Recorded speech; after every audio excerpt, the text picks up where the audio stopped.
Bonjour à tous, bonjour et bienvenue sur comicstories.fr pour cette première émission podcast. Nouveauté pour l'anniversaire du site, première année d'existence, et on a souhaité faire évoluer un peu le site et proposer des émissions audio. Je me suis entouré pour ça de 3 chroniqueurs. Évidemment, un d'eux nous a fait faux bond pour la première, on le retrouvera peut-être tout à l'heure.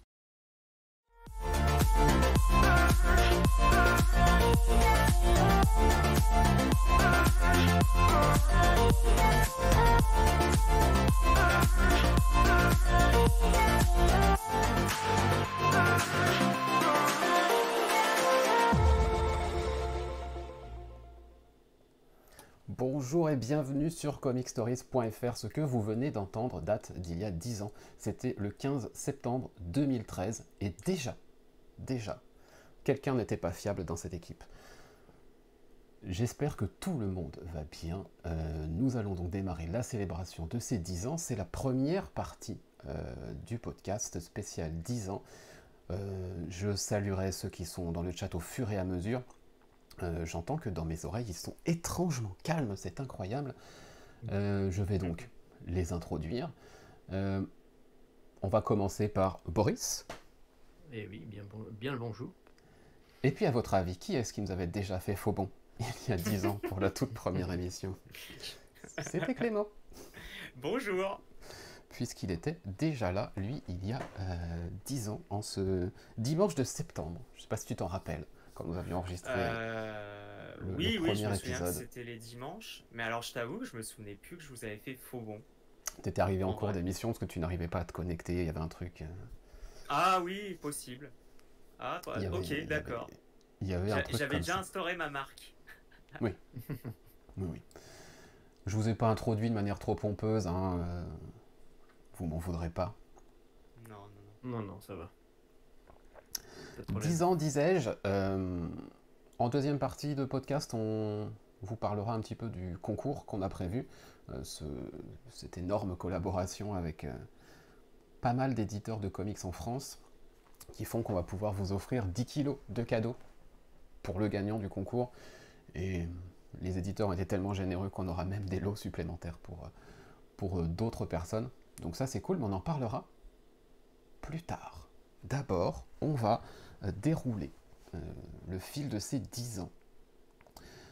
Est-ce que vous savez, si on mettait tous les épisodes de podcast bout à bout, combien de temps on devrait rester avec un casque sur les oreilles? Oh là là. En minutes, en secondes, en jours. Oh, en heures, en jours? En heure. Oh, tu dis... Alors, attends, vu qu'il y a, on a quoi? C'est la combien là? C'est la. Ah oui, c'est vrai, il faut compter, mais c'est pas Ça doit être la 330. 330e. On a facilement fait des émissions parfois de 2 heures, sans compter que sur le début, il y a 10 ans, on avait en plus un rythme qui était tout autre parce qu'il y avait, je crois, 3 émissions différentes. Ouais, mais 330 c'est tout confondu. Ouais, tout confondu. Oh, ah, je dirais au moins une centaine d'heures. Ok. Eh ben j'en sais rien. Non. Ça commence bien. Je vous pose la question dans le vide parce que j'en sais rien. Ah, t'en sais rien? Non, Si t'as- j'ai si t'as j'ai 2 essayé de heures, trouver l'info, mais j'ai pas eu le temps de pousser assez la recherche. Je dirais qu'on n'est pas loin de 10 jours. Ouais, à mon avis, ouais. Voilà, 240 heures. Entre 240 et 300 heures, je pense. Quand on cumule tout, parce qu'on avait des épisodes courts d'une demi-heure, mais Ouais. on avait quand même aussi des... Comment dire? Des épisodes qui duraient des fois 3 heures quand on débriefait les films, donc c'était C'est quand même vrai. assez conséquent. Dont des épisodes spéciaux, on avait fait, je crois, 2-3, où on s'amusait à enregistrer un podcast en même temps qu'on regardait une série. C'est Des vrai qu'on a pilotes fait de ça série. une fois. C'est vrai qu'on a fait ça une fois. Salut, Songe de Papier qui est là pour la première fois dans le chat. Bienvenue à toi, merci d'avoir crois suivi qu'on a- cette chaîne. Je crois qu'on avait fait ça pour Supergirl, de mémoire. Oui, on avait regardé le premier épisode de Supergirl ensemble. Et puis, Et ça avait été quelque chose.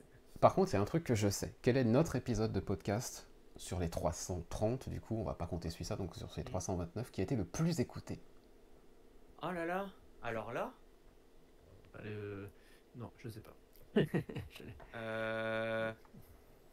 C'était sur un bonne film. question. Ça serait pas sur Avengers? Non. Endgame ou un truc comme ça? Non, Man of- c'est plus surprenant que ça, mais c'était sur un film. Attends, de chez Marvel. Ce serait pas Captain America? Winter Soldier? Non, plus surprenant. Plus surprenant? Ah ouais. Quand j'ai vu ça, je me suis dit, ah ouais, ok, bon. Bah alors, j'allais dire les Gardiens de la Galaxie, mais c'est... Fort modestement, on fait parfois du bon contenu, on parle de bons trucs, et c'est là-dessus que ça tombe. D'accord. C'est une bouse donc. Doctor Strange. C'est notre Alors là- spécial consacré à Doctor Strange, qui est le plus écouté. Sérieux voilà, de tous. Ok, c'est marrant. La magie du référencement. Ouais, Ok, d'accord. Et Doctor puisqu'on est Strange. dans les statistiques, avant de passer au bilan de nos 10 années, on va continuer un petit peu sur les statistiques, parce que c'est une question que vous nous avez posée. Vous êtes plusieurs à nous avoir demandé un petit peu quelles sont les stats du site, nombre de visiteurs, nombre de vues, etc. On n'en a jamais parlé, mais aujourd'hui on va le faire. Tout d'abord, premier chiffre, à votre avis, ça Boris peut le savoir en 2 secondes, mais c'est pas grave, combien à ce jour y a-t-il d'articles en ligne sur comicstories.fr? Je sais pas là, en plus. Alors là, Non, j'en sais rien. Je triche ou pas? Alors, attends, Non, tant tu que ne je triche, ça va triches être pas. long. Hein. ouais, je sais pas, je dirais... Plusieurs. Plusieurs. En Plusieurs, non, mais- sur 3000. 10 ans. J'en Ouais. sais rien. Oh, 3000, Ok. il est sympathique. Non, 1777. Ah, quand même. Et la statistique complètement folle, sur ces 1777, savez-vous combien ont été écrits par Boris? Oh, bah, allez, je dirais au moins 90%. T'en es pas loin, Pas. 1474. Boris, tu vas bientôt fêter ton 1500e article Ah oui, c'est vrai. sur Comic C'est vrai. Story. je La vois ça. vache. Voilà. Attends, ça rigole pas, hein. Purée. Alors je suis là depuis 10 ans et j'en ai fait 128. Et je suis là depuis 10 ans et j'ai dû en faire peut-être 2 ou 3 grands max. Quelques-uns, ouais. Très peu, au début. Ouais. Ouais, De mémoire. c'était... Oui, t'en as fait quelques-uns dans le début de ta participation, effectivement, t'avais fait 2 ou 3 reviews. Alors après, il y a Je eu me suis focus. un grand ménage sur le site à un moment, quand j'avais changé au niveau de l'hébergement, où j'avais viré beaucoup d'articles, essentiellement les miens, sur les 5 premières années. Donc je pense qu'en vrai, il faut m'en rajouter 400-500. D'accord. Mais Boris, bientôt 1500 articles. Ouais, Quand ça on dit que c'est rigole une machine, Ouais. pas. Ça me fait peur moi-même. C'est inquiétant. et si on parle de statistiques maintenant, parce que ça nous a été demandé, et j'avais décidé d'en parler, en 10 ans, combien de pages ont été lues sur Comic Stories? Asseyez-vous sur Joker. votre fauteuil. Hein. Joker, je Une sais petite estimation. pas. En 10 ans, Je sais pas. je sais pas, au total sur 10 ans, 20 000. C'est Allez. plus. Non, c'est Tu- plus. Bah, s'il y a 1777 articles, Ah, faut ouais. compter- faut que tu multiplies par, je sais pas, une moyenne de, j'en sais rien en fait. Ah, allez, je sais pas, 200 000. C'est plus. Non, tu vas pas me dire qu'on atteint bientôt les 1 million. C'est plus. Pardon? Je savais que vous n'étiez pas prêt à ce chiffre. Pardon? 2 millions? Plus. Non. Je sais pas, oui, j'en 10 sais rien. millions? Non, quand même, moins. Ouais, je sais pas, 4 millions? D'après notre hébergeur, nous en sommes à 4 743 041 pages vues sur Comic Stories depuis janvier 2013, puisque c'est ici que les statistiques vache. ont commencé. Alors, il ne faut pas être plus étonné que ça, même si c'est quand même Ouais. un superbe chiffre, ça fait une moyenne de 400-500 000 par an. C'est un chiffre que j'annonce régulièrement à Boris, hein, quand je lui fais le bilan de l'année, de temps en temps quand j'y pense, je lui dis souvent, on a fait 500. Voilà. C'est à peu près ce qui se passe en général. Sachez que sur ces 4 millions et quelques, il y en a pas loin de la moitié qui sont juste la page d'accueil. Ouais.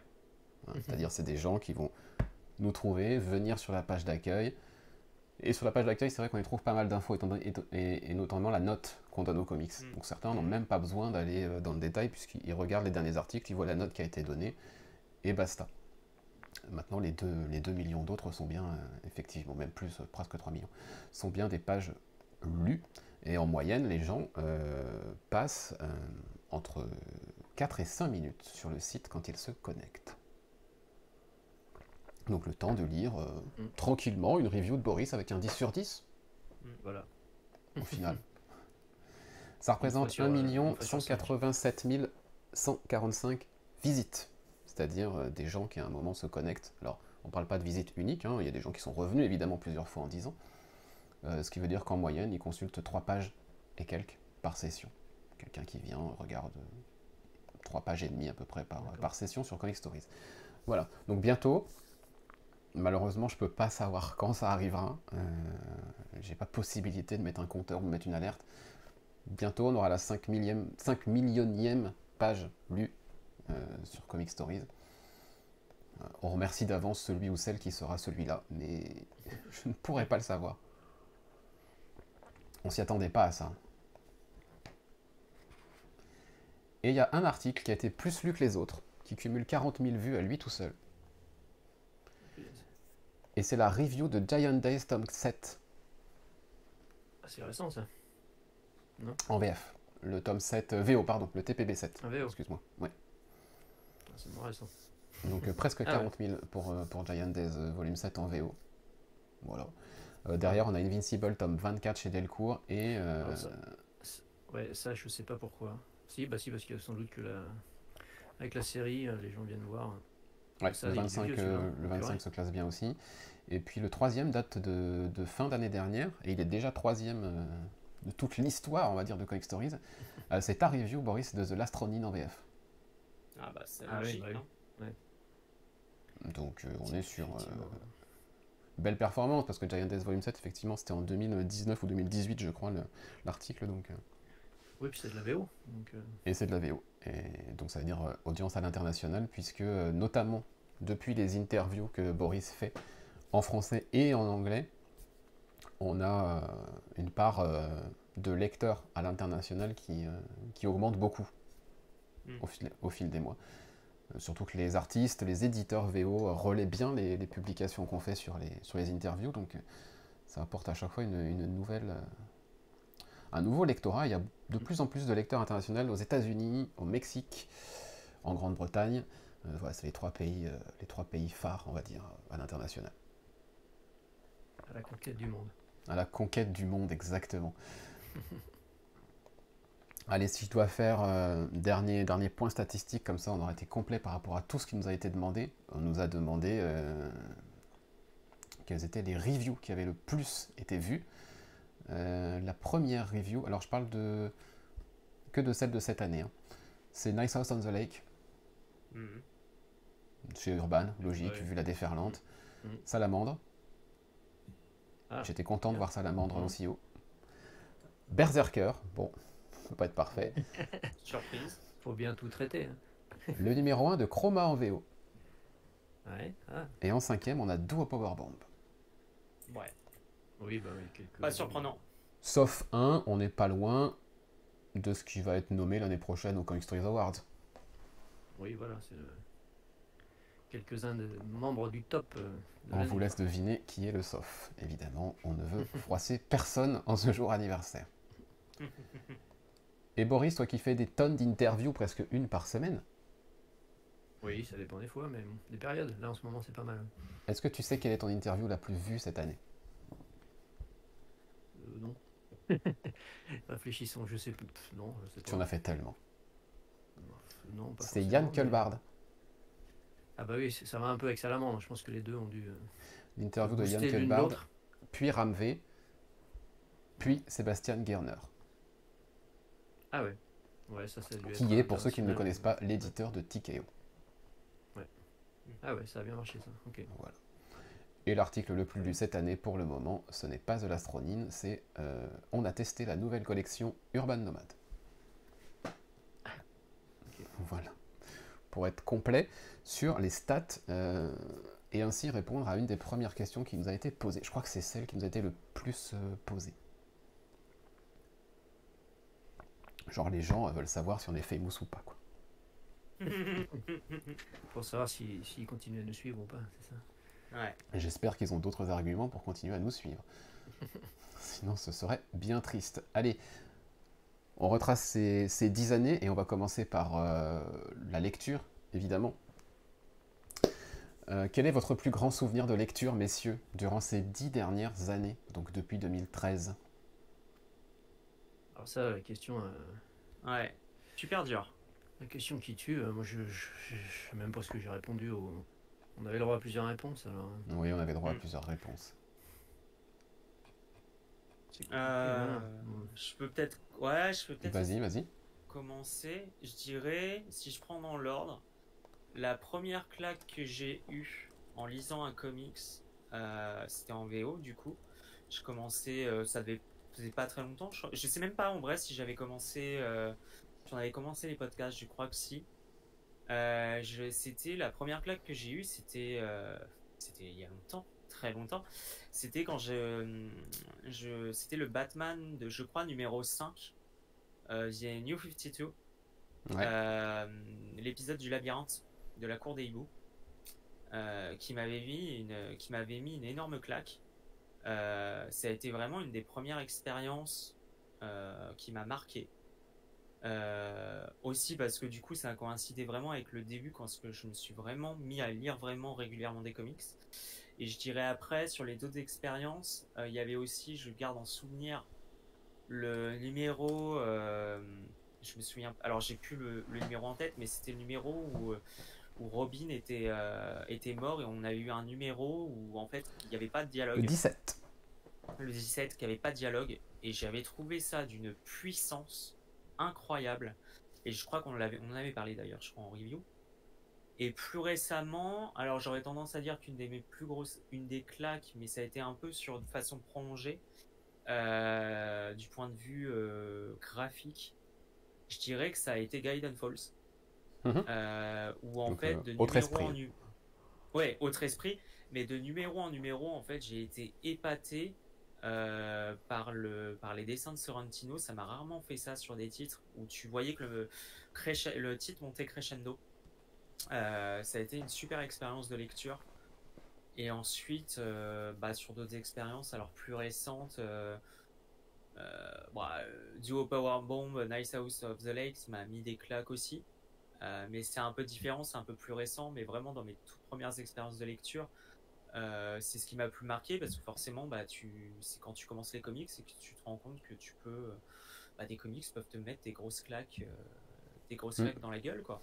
Mhm. Et donc ça a été mes premières expériences, où je dirais même, allez, je dirais qu'une des premières expériences, en fait, finalement, ce serait peut-être ma première lecture de comics en VO, où j'ai commencé par Batman en New 52. C'était le premier numéro de Snyder. Et c'était un premier numéro, je me souviens, pour le coup à cette époque-là, forcément je commençais la VO, donc j'étais en terrain totalement inconnu. Et vraiment. Et donc, tu découvres, en fait, tu découvres le comics, tu découvres les auteurs, tu découvres ce que c'est aussi d'attendre tous les mois.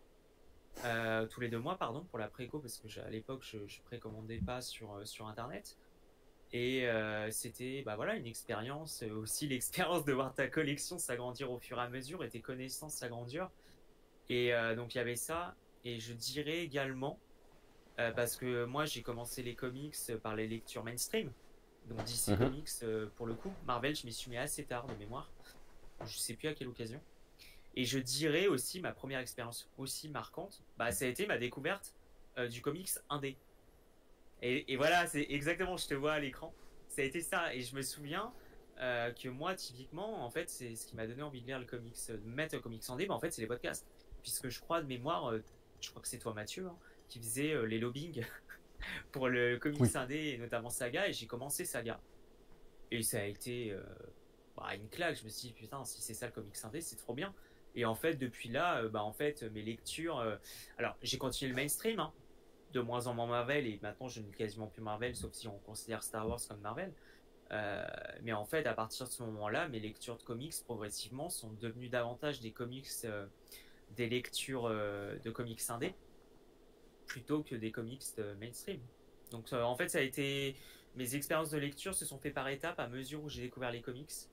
Et à mesure où en fait où mes connaissances sur les auteurs, sur l'industrie se sont approfondies, mais forcément tes lectures les plus marquantes, c'est les premières, même si évidemment comme beaucoup j'avais lu des choses dans ma jeunesse, mais c'est différent parce que c'était de façon assez épisodique, très très très ponctuelle, où vraiment tu te dis tu vas pas forcément te mettre dans le comics, même si j'avais commencé le comics par la VF, mais en réalité le comics en tel quel, j'ai vraiment commencé à en lire régulièrement et à être pris vraiment de passion en commençant la VO. Et ça a coïncidé à peu près en fait avec la période de Comic Stories, finalement. Boris, tu as eu le temps de réfléchir?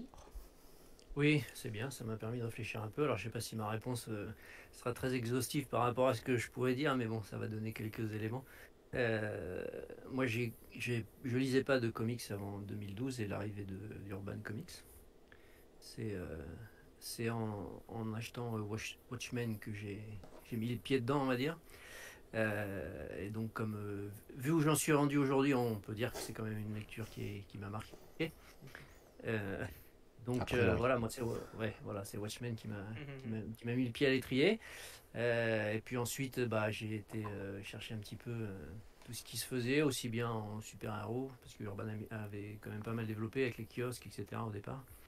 Donc j'ai été piocher un peu là-dedans. Et puis après le comics indé, alors moi c'est pas forcément des œuvres en elles-mêmes qui m'ont peut-être marqué, c'est plutôt des univers ou des auteurs. Si je réfléchis un petit peu, moi ce serait plutôt tout ce qui est de Ed Brubaker. Ça, je pense que c'est vraiment un auteur qui m'a marqué profondément à travers tout ce que j'ai pu lire. Essentiellement, c'est polar, etc. Mais aussi c'est une partie de ce qu'il a fait en super-héros, notamment le Captain America.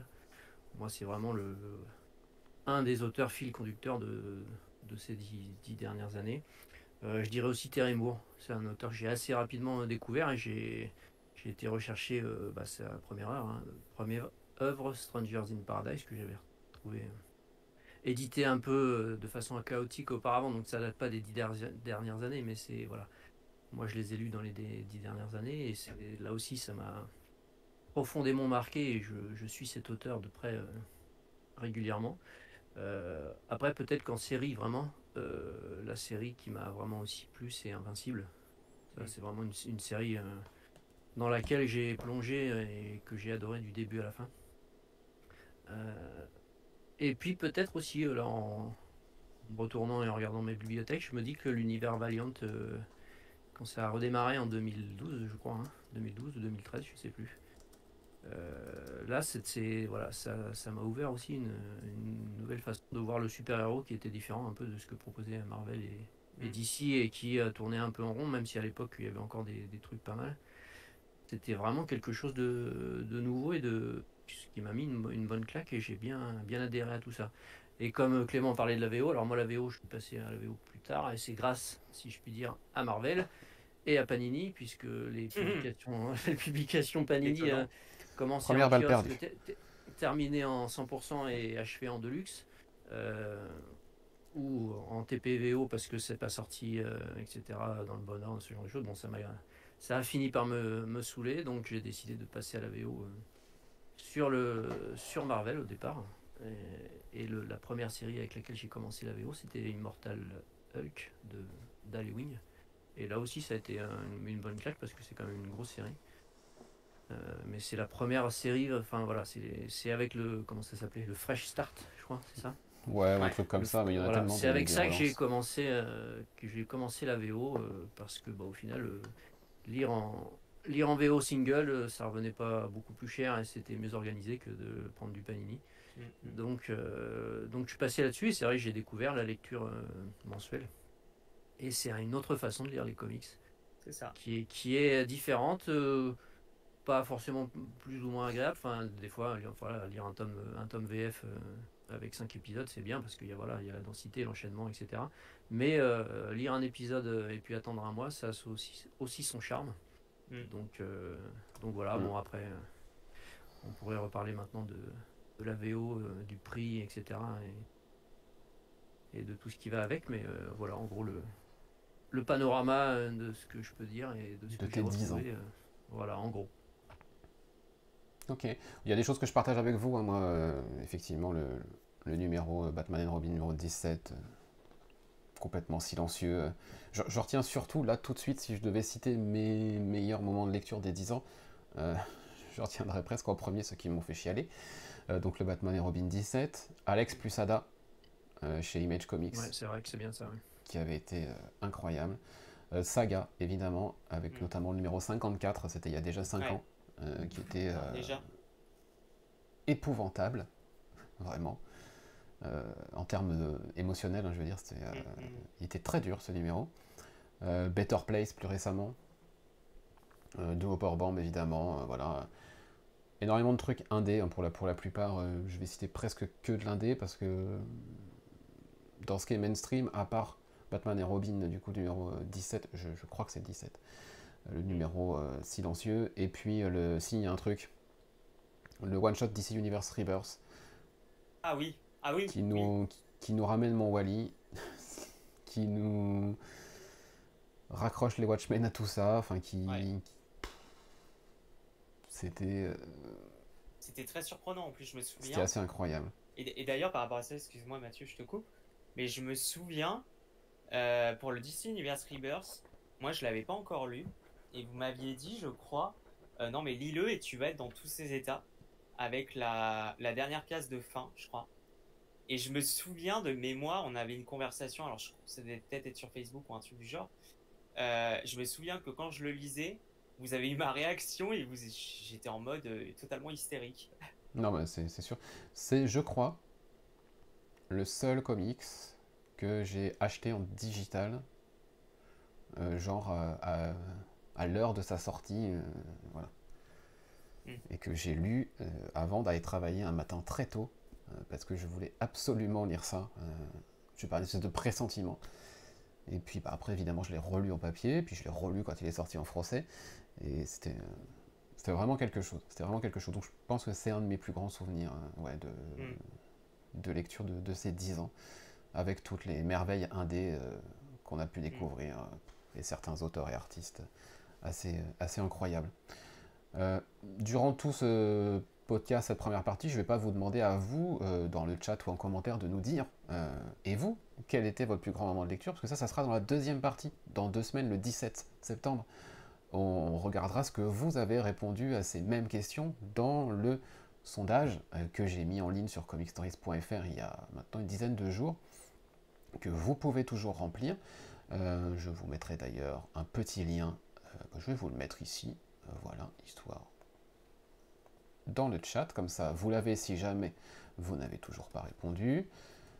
Et puis, sinon, si vous êtes en podcast, en replay, en audio ou en vidéo, comicstories.fr, l'article avec le sondage est bien disponible. Donc, dans 15 jours, on regardera votre bilan à vous des 10 ans. Donc, Gigos l'a enfin rempli. Merci Gigos.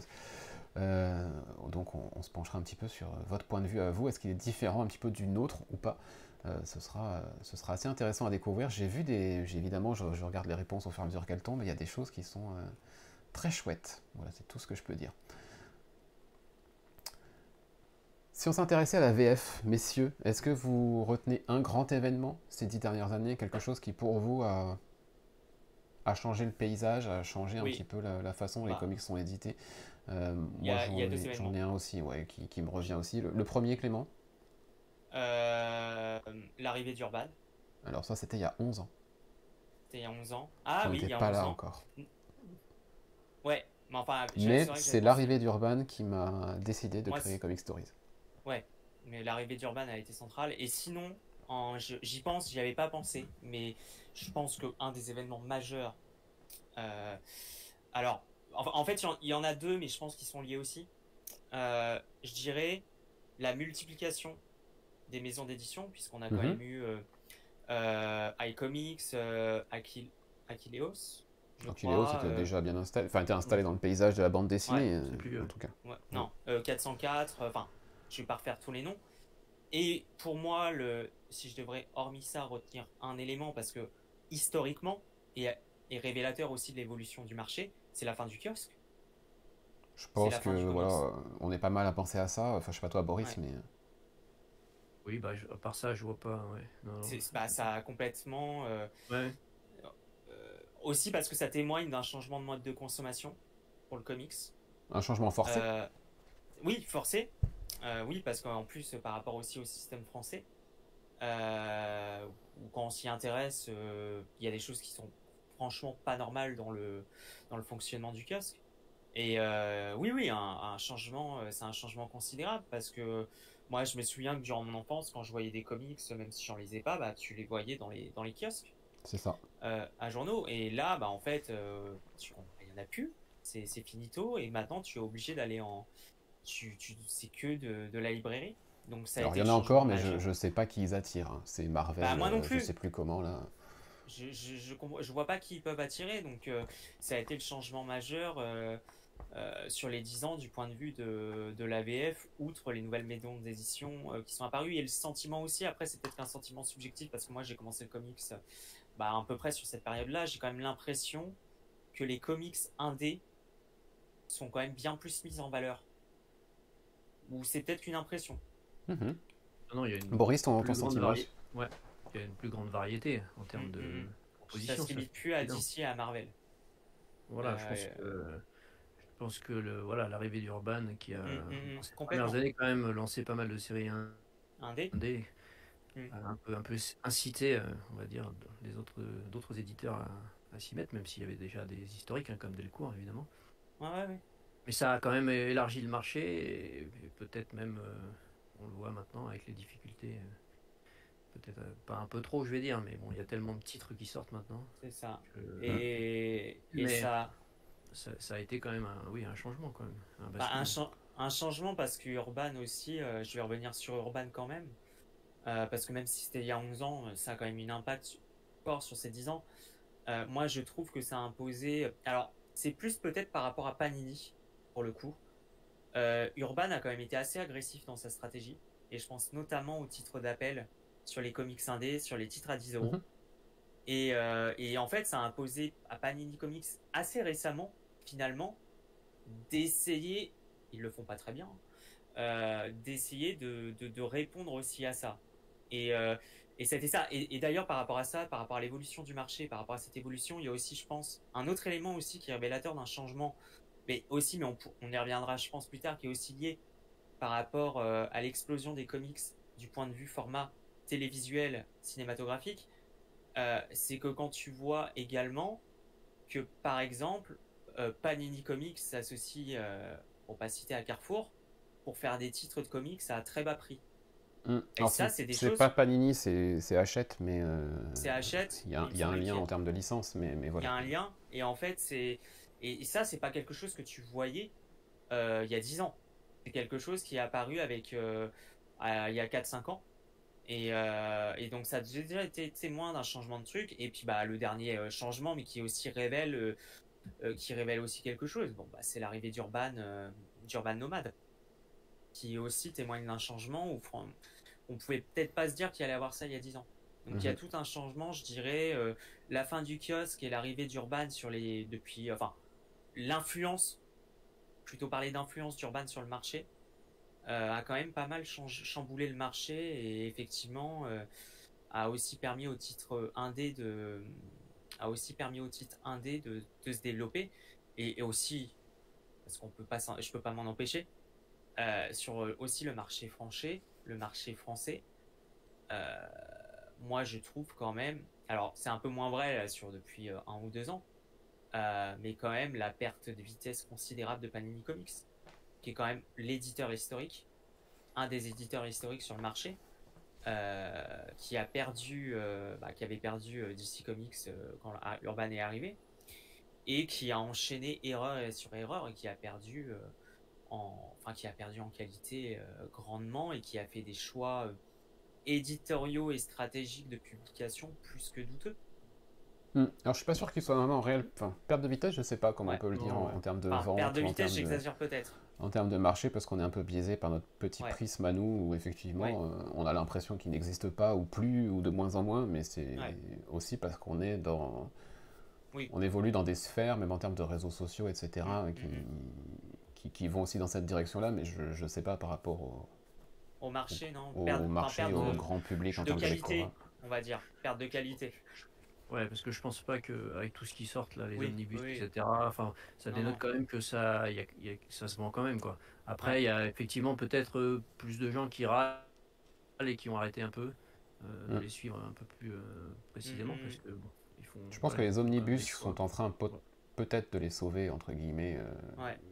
Parce que c'est des choses qui étaient attendues depuis très longtemps et qu'il y avait un retard depuis des années en France sur ce format-là et que voilà, ils mettent le paquet et ça c'est un truc qui fait que effectivement ils sont sans doute pas en perte de vitesse, mais je vois ce que tu voulais dire. Évidemment moi aussi l'arrêt des kiosques, évidemment cette évolution d'Urban, Urban qui pour moi est le seul, ou en tout cas celui qui le fait le plus visiblement, à en permanence chercher à attirer du monde. Complètement. C'est totalement ça. Ils ont été chercher des gens avec des tarifs plus bas.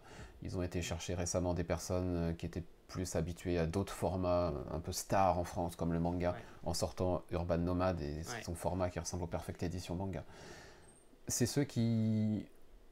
Ils s'arrêtent jamais en fait d'essayer d'aller chercher des gens et d'essayer de les convaincre, d'essayer de leur expliquer. Urban Kids aussi, oui Gaël, tu as raison dans le chat. Voilà. Ils lancent en permanence des initiatives qui font que ils vont chercher du monde. Ils rament, ils vont chercher du monde, ils créent des trucs. Parfois, ça fait lever un sourcil quand on voit l'annonce la première fois. Genre Urban Nomad, moi ça m'a fait lever les sourcils franchement la première fois. Et puis j'y réfléchis. Et puis je les ai vus en magasin. Et puis maintenant, ils sont là quoi. Oui, moi c'est pareil. Moi c'est... Après c'est peut-être avec Panini... les deux seuls éditeurs qui ont les reins suffisamment solides pour tenter des choses et prendre des risques financiers, ce que peuvent pas faire des petites enseignes, on va dire. Complètement. Donc, justement, c'est peut-être ça à prendre en compte. C'est l'autre truc que moi je retiens, c'est effectivement, on parlait des arrivées de multiples éditeurs, etc. Et justement, par rapport à ces petits qui peuvent pas prendre des risques, moi ce que je retiens aussi, c'est ces 2-3 dernières années, la multiplication des projets sur Ulule de qualité. Avec l'arrivée de certains éditeurs, comme Comics Initiative, qui s'en servent comme principal moteur économique. C'est-à-dire qu'ils assoient la rentabilité, enfin la faisabilité d'un projet sur Ulule. Après, le bouquin sort. Il y a quelques petits bonus pour ceux qui ont aidé à faire que le projet existe. Et après, on peut quand même le trouver en librairie, le commander, etc. Parce qu'il a été financé, etc. Et du coup, il y a de plus en plus de petits, comme ça, entre guillemets, parce que dans mon cœur, c'est loin d'être les plus petits, éditeurs qui fonctionnent comme ça. Et ça marche, et c'est super parce que ça nous donne... Voilà, je vous dis, Better Place, c'est un de mes plus gros coups de cœur de ces 10 dernières années. Sans Comics Initiative, on n'aurait jamais vu ça en France. Et sans la possibilité offerte par Ulule et par les financements participatifs, on n'aurait jamais vu ça en France. Moundir, même chose, de Johan Cavege, chez Bubble, c'est un financement participatif à la base, tout ça. Et si on a maintenant certaines pépites qui sortent en indé, c'est aussi parce qu'il y a ça. Et la question que je voulais poser, alors la nouvelle édition de Giant Days chez Akileos, tu as raison Gaël, qui a permis à ce que Giant Days soit terminé en VF, parce que sinon on n'aurait jamais eu la fin peut-être. Bliss, qui continue comme ça aussi, enfin bref. La question que je voulais poser, à un moment je vous entendais parler d'arrivée d'éditeurs multiples, le virage qui a été pris vers l'indé, etc. Est-ce que vous pensez, alors je parle pas forcément de nous, Comic Stories, quand je vais dire nous dans ma question, je pense à d'autres gens comme Comic City, notamment, nos pères à tous. Est-ce que vous pensez que les médias comme nous font que l'indé a percé un peu plus que ce qu'il aurait peut-être dû ou pu? Parce que j'ai l'impression que, notamment chez Comic City, nous on le fait aussi, mais on n'a pas cette aura et cette histoire qu'ils ont, et puis il y en a plein d'autres. Mais je pense à eux parce que c'est eux qui m'ont vraiment mis dans le game aussi. Est-ce que vous pensez que le fait que ces gens-là mettent tous ces titres indés en avant au moment où ils sortent en VO, et qu'il y ait une espèce d'écho d'intérêt qui soit créé dans leur lectorat, parmi leurs auditeurs, ça fait qu'à un moment les éditeurs, parce qu'ils nous écoutent, ils nous lisent, on le sait, est-ce qu'à un moment ça oriente pas aussi un peu cette initiative? Je pense. Je pense. Et je repense à un truc qui fait partie de l'histoire de Comics Stories, et je pense que c'est pas anodin non plus. Je sais pas, je crois pas que Boris était là. je sais pas si tu te souviens, Mathieu, on avait fait les Comics Awards. Oui. Ça date un peu, hein. Ça date. Et pour moi, ce qui était assez révélateur sur les Comics Awards, sur le public aussi qui écoute, est-ce que tu te souviens qui avait remporté un des Comics Awards de l'année, toute année confondue, qui est français? Elsa Chartier, non? Ouais. Ouais. Ah ouais. Et je me souviens, moi, ça m'avait un peu bluffé parce que il y avait quand même des gros trucs en compétition et tout. Et alors, aussi modeste qu'on soit, mais que c'était quand même Elsa Chartier qui remporte et Pierrick Nicolet, je crois. Non, Nicolet, c'est ça? J'ai un doute. Collinet. Tu y es Collinet. presque. Collinet, j'y étais presque. Tu mets dans un sac, pour, tu mélanges et t'as le nom. Pour The Infinite Loop. Bah pour moi, c'était révélateur. Et moi, j'avais découvert ça grâce à Comic Stories, mais je pense que effectivement, les podcasts permettent aussi de donner de la visibilité à des comics. Les podcasts, des donc comics, quand je parle podcast, moi je parle toujours de Comic City parce que, voilà, encore une fois, cœur, oui, comme évidemment. le met Iron Lens dans le chat. On s'est tous retrouvés à un moment à les écouter et on le fait sans doute pour certains encore beaucoup de manière régulière. Mais il y a aussi tous les vidéastes, tous ceux qui sur YouTube nous proposent des trucs voilà, qui vont mettre en avant des titres, qui vont conquérir un lectorat, qui vont créer une communauté, qui va avoir de la curiosité pour ces titres. Iron le dit, quand Comic City accorde une bonne review aux 2 premiers issues d'une série, eh ben on va voir. Et on l'a tous fait à un moment quand on savait pas trop, quand on n'était pas aussi éclairé que ce qu'on peut l'être maintenant, parce qu'on connaît un peu mieux le système previews, etc. Voilà. Mais à un moment, quand il y avait des titres comme ça que des gens comme Comic City ou d'autres pouvaient citer et le faire 2-3 fois de suite, on disait merde, j'ai peut-être raté un truc, effectivement. Et je pense qu'à un moment, ouais, les éditeurs, ils entendent cette petite voix. Ils entendent cette petite voix récurrente dans tous les médias comics qui a de plus en plus de soif de titres indés. Ils entendent que le lectorat et l'auditorat va vers ça aussi parce qu'ils l'achètent en VO. Ben, peut-être qu'à un moment, t'avais le pied levé, ça te donne la petite impulsion dans le dos pour faire le pas définitivement. Je sais pas, c'est une réflexion que je me fais. Oui, c'est fort possible, ça reste que de toute façon ils ont leur propre lecture, leur propre canaux de recherche, on va dire. Mais effectivement, je pense que ça reste quand même assez confidentiel, on va dire, les comics. Hein. Donc avoir des podcasteurs ou je ne sais quoi qui vont effectivement, qui sont passionnés, qui vont chercher le petit titre VO dont on n'a pas entendu parler, etc.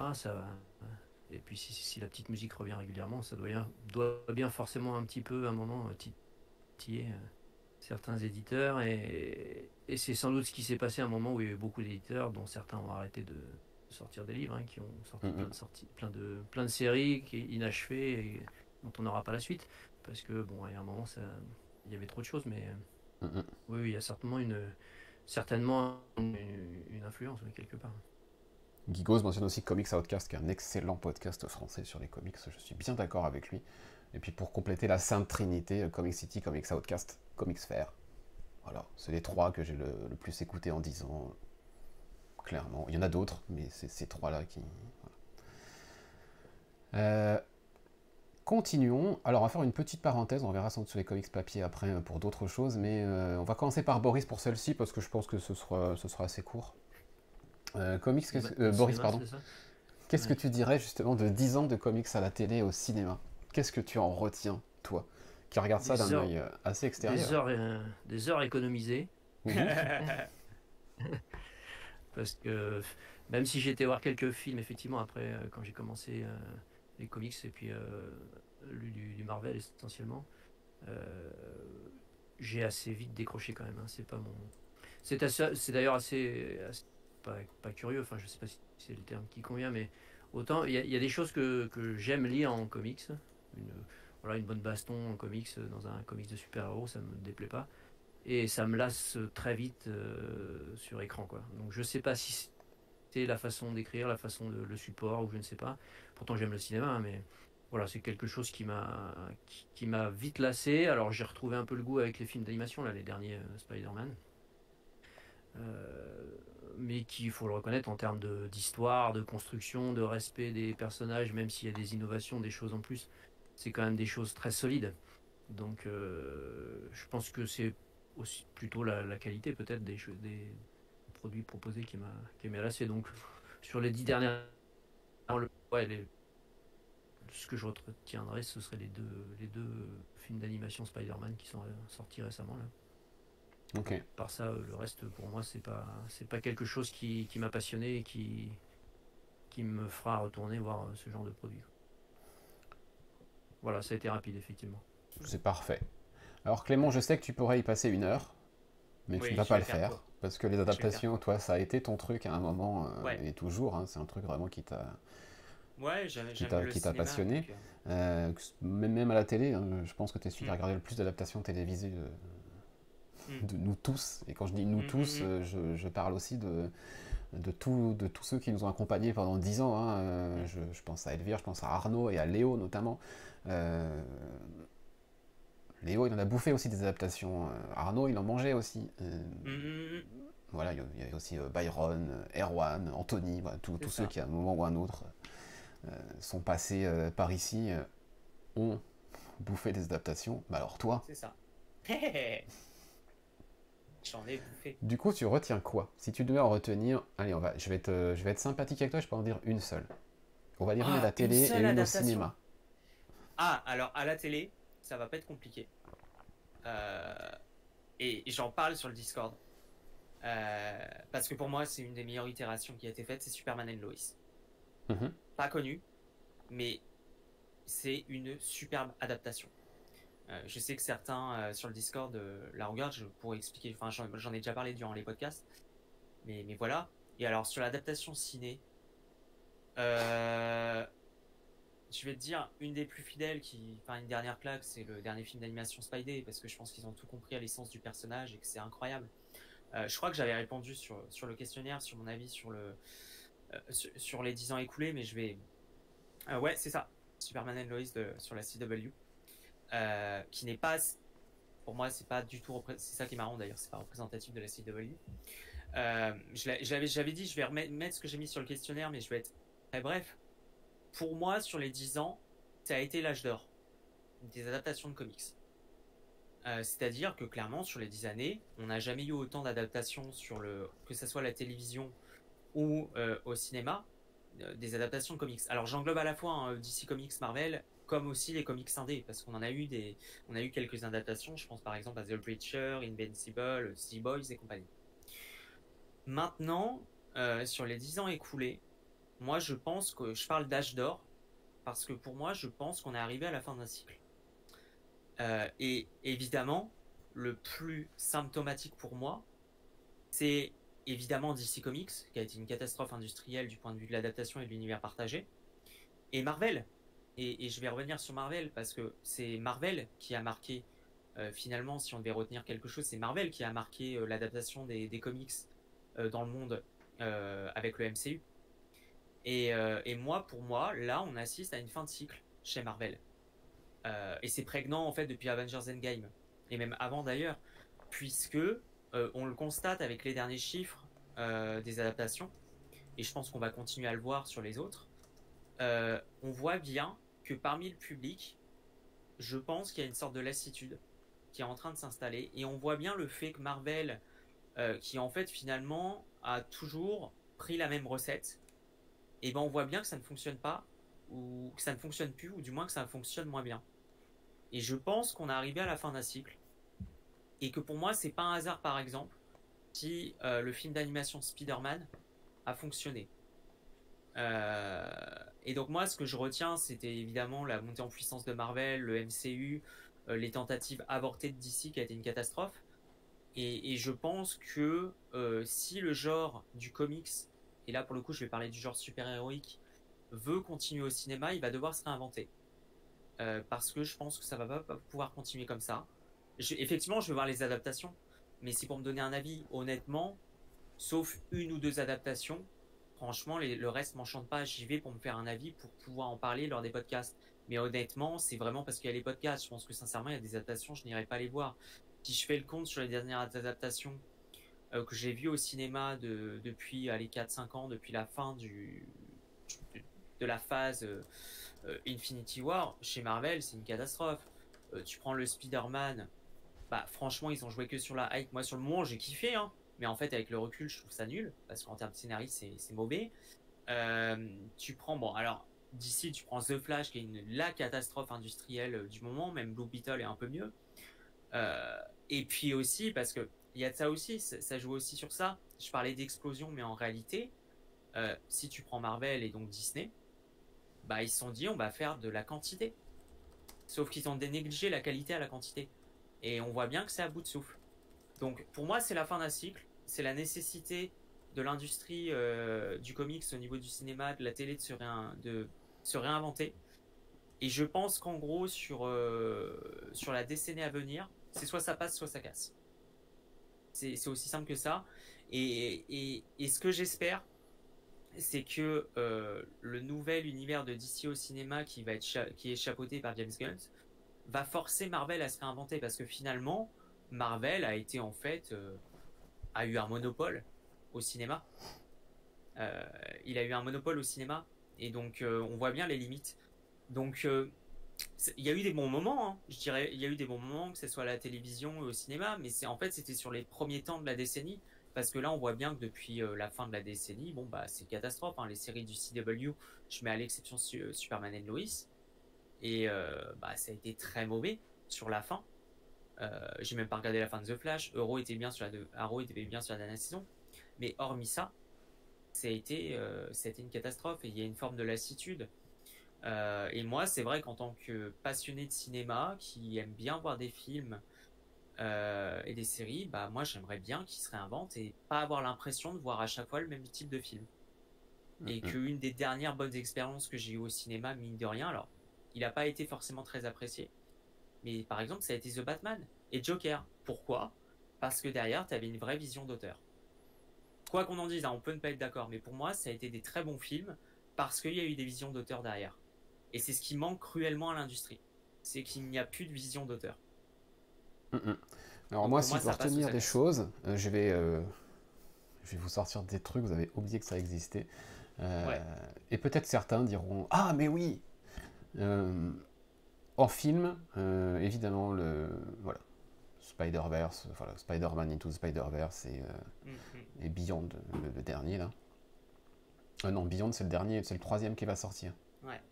Je sais plus. Bref, les deux Spider-Man avec Miles Morales sont effectivement incroyables. Mais moi, je retiendrai surtout un film italien qui adapte un comics italien. Là, ça y est, je savais qu'il allait y avoir des « Ah oui !» Mais oui, ça existait ce truc-là. Qui s'appelle Il ragazzo invisibile. Oui. Le garçon invisible en français. Qui est une pure merveille. Voilà, c'est éblouissant. C'est fait avec 10 fois moins de moyens que les autres, mais avec 10 fois plus de cœur, et ça en devient un truc voilà, avec une vraie construction de personnage, un vrai personnage bien écrit, une vision artistique sur le visuel, sur la musique, sur tout. Enfin, ce film est magique. Si vous ne l'avez pas vu, on en avait parlé en 2014 quand c'était sorti. Je crois que c'était 2014. Et c'était Arnaud qu'on avait parlé pour la première fois. Et j'avais regardé ce truc-là et j'ai dit waouh, on peut aussi faire ça. C'est incroyable. Essayez de le trouver, c'est assez compliqué, je pense, mais voilà, ça s'appelle Il ragazzo invisibile, le garçon invisible. C'est un film italien, je crois pas qu'il y ait de doublage en français. Je suis pas sûr. Et je crois qu'il y a une suite. Il y a une suite qui est sortie 4 ans après, en 2018. Qui est pas terrible, apparemment. Que je n'ai malheureusement pas réussi à voir encore. Mais que je regarderai un jour. Mais voilà, Il ragazzo invisibile, je pense que c'est, en termes de film, assez incroyable. Et en termes de série, si je n'en retiens qu'une, alors je mets un gros conditionnel parce que je n'ai encore pas vu l'adaptation des Sex County sur la télé canadienne de Jeff Lemire. Donc voilà. La série Watchmen, qui avait été sur HBO, je crois. Incroyable. Il faut vraiment que je la voie. J'ai pas eu le temps de la voir encore. Voilà. On se dit là, waouh, on assiste à un truc On est, voilà, on reste les yeux grands ouverts du début à la fin de l'épisode. Et quand la série est finie, on se dit waouh. Et on est capable juste de dire ça. Donc voilà, la série Watchmen et Ragazzo Invisibile, pour moi, c'est les deux que je retiendrai dans le panthéon des adaptations. Petite pièce et petit cœur sur Daredevil. Mais voilà. Avec le recul, je pense qu'on ne retiendra pas beaucoup plus de choses pour la grande postérité, on va dire. Voilà, c'était le petit tour des adaptations. Et puis, et là, Clément, je t'en demanderai un seul. Ouais. Un moment que tu n'oublieras jamais devant ton écran. Un seul. Ouais, je vais être honnête. Avengers Endgame. Mm-hmm. Parce qu'en termes d'expérience cinématographique, c'était quand même assez incroyable. Déjà parce que, mine de rien, c'était quand même la fin d'un cycle. C'était quand même quelque chose qui était attendu depuis 10 ans. Et puis après le Avengers Infinity War, avec le climax de fin qui était quand même assez dingue et incroyable, on pensait pas ça possible de Marvel, on a attendu ça pendant un an. Et donc Avengers Endgame, et puis en fait la scène de combat finale. Et je me souviens, je l'avais vu en Dolby, je crois, avec mon frangin. De mémoire, je crois que le frangin était intervenu sur un des podcasts. Je crois dans les 10 ans, il me semble. Oui. D'ailleurs, pour l'anecdote. Et je me souviens que quand il y avait cette scène de fin, où nous, ce qu'on rêvait en tant que lecteur de comics, c'était quand même se dire, on va voir tous les Avengers, on va avoir une bataille finale incroyable, et on se dit, merde, ça va pas arriver. Et en fait, quand tu commences à avoir ce climax de fin où tu vois Captain et tout, et tu vois les autres arriver, tu dis non, ça va pas se faire, ils vont pas le faire. Et tu vois tout le monde arriver, t'es en mode là, tu commences à avoir des frissons. Et je me souviens que vraiment le point culminant, et ça a été en fait où tu te dis, parce qu'on attendait tous le Avengers Assemble. Enfin, je veux dire, on l'a tous attendu.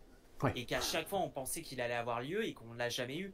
Et je me souviens que j'ai eu des frissons quand en fait tu dis non, il va pas le faire.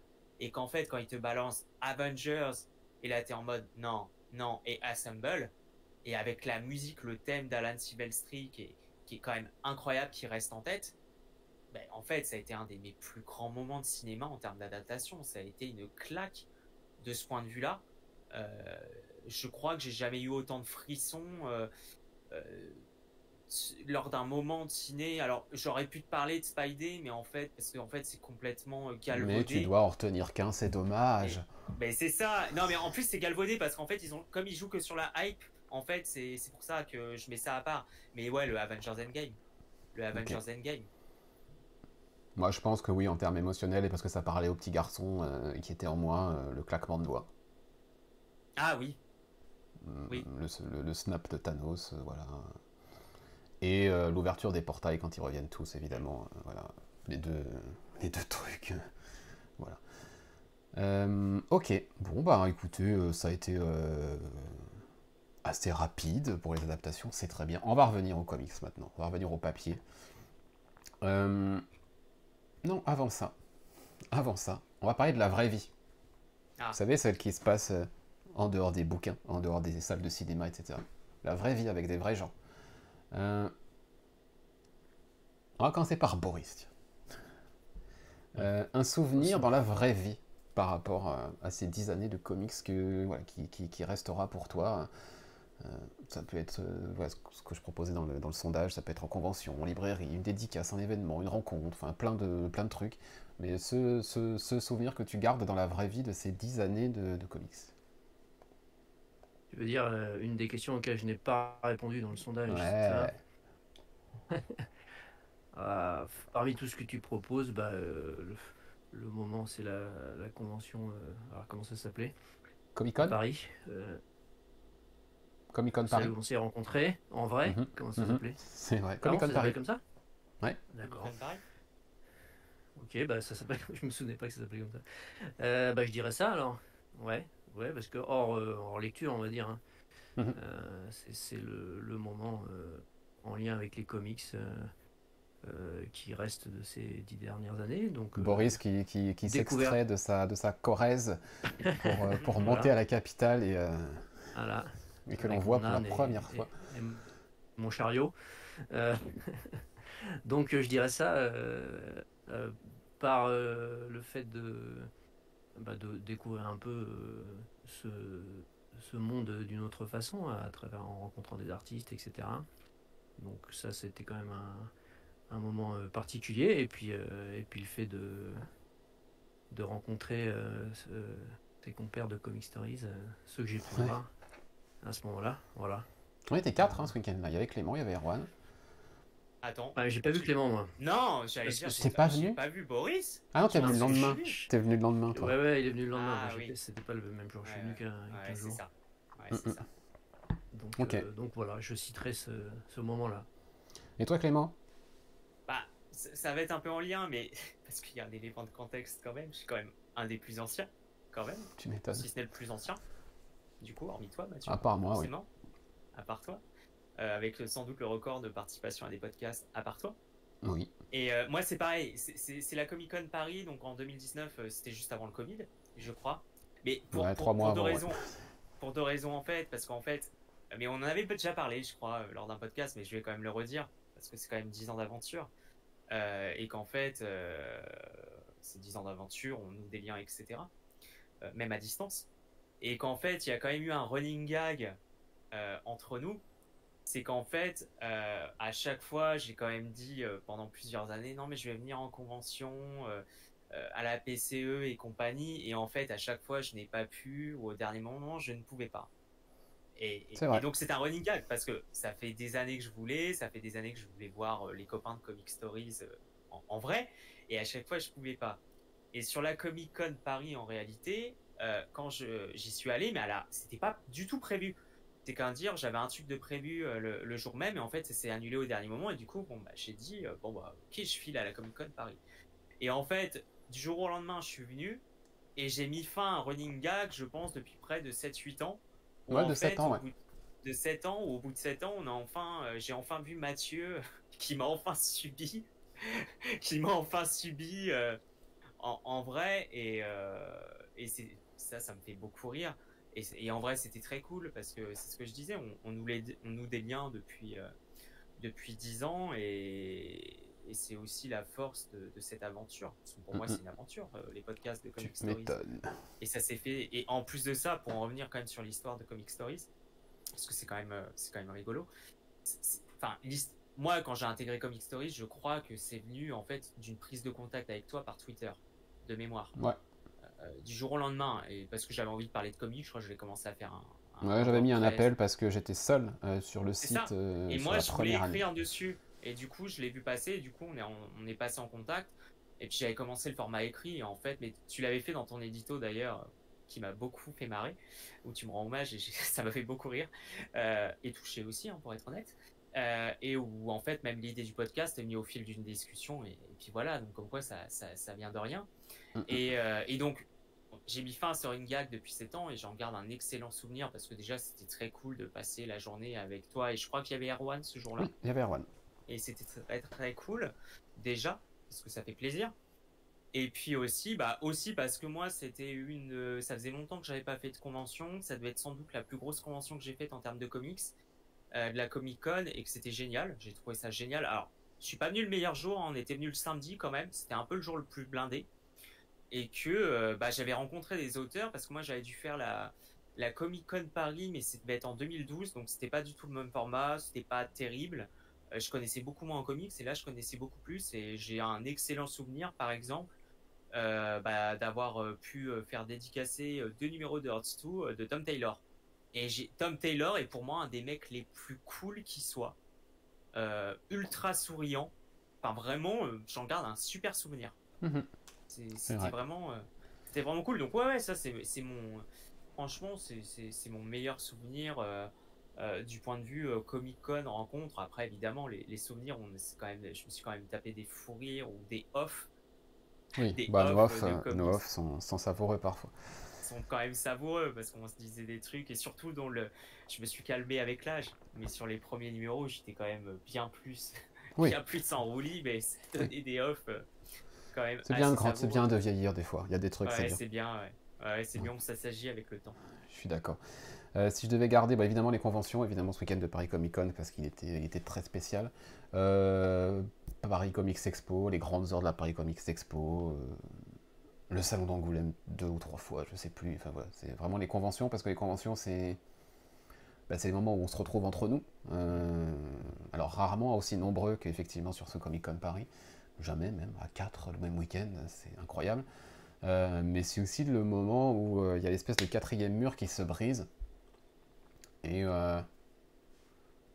où comme ça, au travers d'une allée, dans une file d'attente, etc., tu discutes avec les gens qui sont autour de toi, tu prends conscience qu'en fait les gens te connaissent.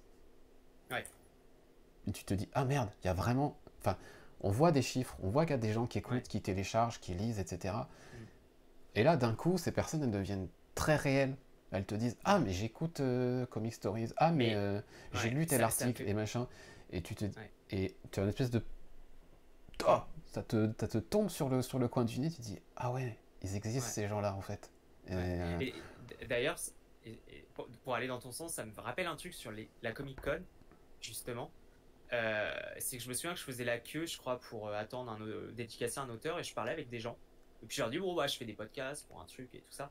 Ils me disent, ah, c'est quoi, les Comic Stories? Ah ouais, je connais, j'ai déjà écouté. Et c'est rigolo parce que effectivement, tu te dis, ah, il y a quand même des gens qu'on rencontre qui connaissent Comic Stories. Parce que tu as le sentiment quand même, on a, entre guillemets, on fait ça avec les moyens du bord, bénévolement. Oui, on a l'impression comme ça, effectivement, qu'on fait ça entre nous, qu'on ne touche que nous. Et c'est tous ces chiffres que je peux voir de temps en temps quand je vais voir les statistiques, à peu près une fois par an. Tu t'y crois à peine, tu dis non, c'est pas possible, etc. Et puis quand tu es en convention, tu te rends compte que si, il y a vraiment des gens qui te lisent. Tiens, j'ai une question d'ailleurs. Parce qu'on parlait de stats, je crois pas que tu les aies dit. Quid des stats des podcasts au total? Les stats des podcasts, sur les plus gros, on est sur 3000 écoutes. D'accord. Par épisode, voilà. Je crois. Là, tu me prends à chaud, voilà. Ouais. La moyenne doit être autour de ça. Ok, d'accord. Toutes plateformes confondues. Ok, d'accord. Donc, je vais pas m'en plaindre, hein. Bah, non. Clairement. Donc voilà, c'est moment de convention. Et puis, un moment beaucoup plus récent, c'était il y a 15 jours, quand j'écris aux éditeurs pour leur dire bon bah Comic Stories fête ses 10 ans, du coup on aimerait faire un truc spécial qu'on n'a encore jamais fait, c'est-à-dire rassembler tout le monde, mais vraiment tous les éditeurs de comics VF autour de nous, pour vraiment marquer le coup et faire vraiment un beau concours, etc. Et d'avoir les réponses des éditeurs qui arrivent très vite, avec à chaque fois un petit mot ultra touchant sur nous, sur ce qu'on fait, sur le fait qu'ils nous suivent, etc. Que évidemment ils vont participer. Et voilà, c'était assez particulier de recevoir tous ces retours d'éditeurs dans les 10 derniers jours là. Et d'avoir leur retour et leurs commentaires, c'était chouette, c'était chouette. Et puis tous les artistes qu'on peut rencontrer en convention, ces moments privilégiés d'interview. On se sent un peu privilégié à certains moments quand tu passes 3 quarts d'heure, 1 heure avec Liber Mero en face et qu'il y a juste toi et lui. Bon, voilà. Peter Tomasi, enfin voilà, des personnes que tu penses jamais voir dans ta vie, et en fait t'es assis en face de lui. Et puis quand tu rencontres Bruce Timm aussi, oui, évidemment. Évidemment, mais lui, j'avais pas eu d'interview de lui, mais voilà. Passer, je crois que c'était 3 quarts d'heure avec Peter Tomasi. Oh la vache. Face à face et tout, avec ce... Voilà, et le mec te prend ultra au sérieux, parce qu'il répond bien à tes questions, sérieusement, tout en étant super relax, détendu et tout, mais... Waouh, tu te dis, ok. J'ai cette chance-là. Donc voilà, c'est plein de petits moments comme ça, plus de chance. Et puis depuis quelques temps, évidemment, tout ce qui se passe en dehors, sur les réseaux, sur Discord, voir des gens qui commentent nos lives, etc. Voilà, c'est toujours très réjouissant. C'est la meilleure évolution, d'ailleurs. Je trouve qu'il y a une des évolutions dans l'air du temps, mais faire des podcasts... parce que à mesure des 10 ans, on a aussi évolué dans la façon de faire les podcasts. Oui. De rien. Ah oui. Parce que les premiers podcasts étaient quand même très particuliers du point de vue du rythme. C'était sur Skype, je les enregistrais directement sur mon disque dur, c'était un bordel c'est ça, et technique puis on avait... sans nom. Puis en fait, même pour nous, parce que pour en parler quand même par rapport à nos auditeurs et aux gens qui sont en direct, on avait quand même un rythme qui était beaucoup plus intense, beaucoup plus important. Tous les dimanches soirs. Comment ? Tous les dimanches soirs. C'était tous les dimanches soirs où on parlait beaucoup plus de sujets. Et en fait, mais je crois qu'on en avait discuté et en fait, on s'est rendu compte qu'à un moment, pour nous, c'était devenu tellement chronophage que en fait, tu perdais un peu cette fraîcheur et cette envie en fait. Ouais, des fois, moi, des fois, j'étais claqué. Ouais, on est connecté, je me disais, allez, faut y aller. Y avait, en fait, tu perdais le plaisir. Et c'est vrai que c'était moins chronophage. Moi, je sais que j'avais arrêté pendant un petit moment, je crois. Oui. Et pas si longtemps que ça, mais quand même un peu. Et c'est vrai que ça a évolué aussi. Et la grande évolution, mais qui est géniale en fait, c'est de se dire, on fait les podcasts en direct aussi, et ça, c'est une autre expérience et c'est encore plus plaisant. Je trouve que ça rajoute une dimension en plus, et c'est aussi bien de voir la manière dont dont aussi on évolue nous en fait. Du coup, je réponds en même temps à la question de Pils9art sur Instagram, qui nous demandait s'il y avait des formats qu'on voulait essayer dans le futur, notamment des lives. C'est déjà le cas. Je pense pas qu'il y ait de formats comme ça là, qu'on a envie de mettre en place. En tout cas, moi, pas. J'ai envie de stabiliser ça pour le moment tel que c'est. Il ne vous aura pas échappé qu'à l'écrit, je reprends petit à petit le chemin des articles écrits le week-end. Boris, c'est la semaine. Moi, j'ai ma petite place le week-end. Alors, pas ce week-end, parce que j'ai préparé les 10 ans et que c'était bien assez chronophage.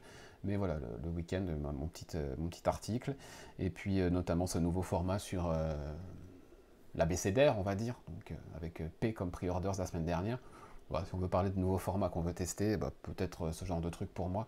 Mais en tout cas, pas en termes d'audio, vidéo, etc. Voilà, on va laisser les choses telles qu'elles sont pour le moment. C'est bien. Je pense que ça fonctionne bien comme ça. Puis aussi, on n'a pas forcément le temps. C'est bien. Un jour, on aura peut-être du temps, une idée complètement cinglée et on la mettra en place. Je sais que moi, j'en avais parlé avec Mathieu, mais je pense qu'en vrai, c'est pas faisable. Moi, j'ai dit à Mathieu, ce serait bien de faire une émission, mais qui est plus dans l'ordre, pas forcément que de la review, des débats et tout, mais en réalité, faut le sujet.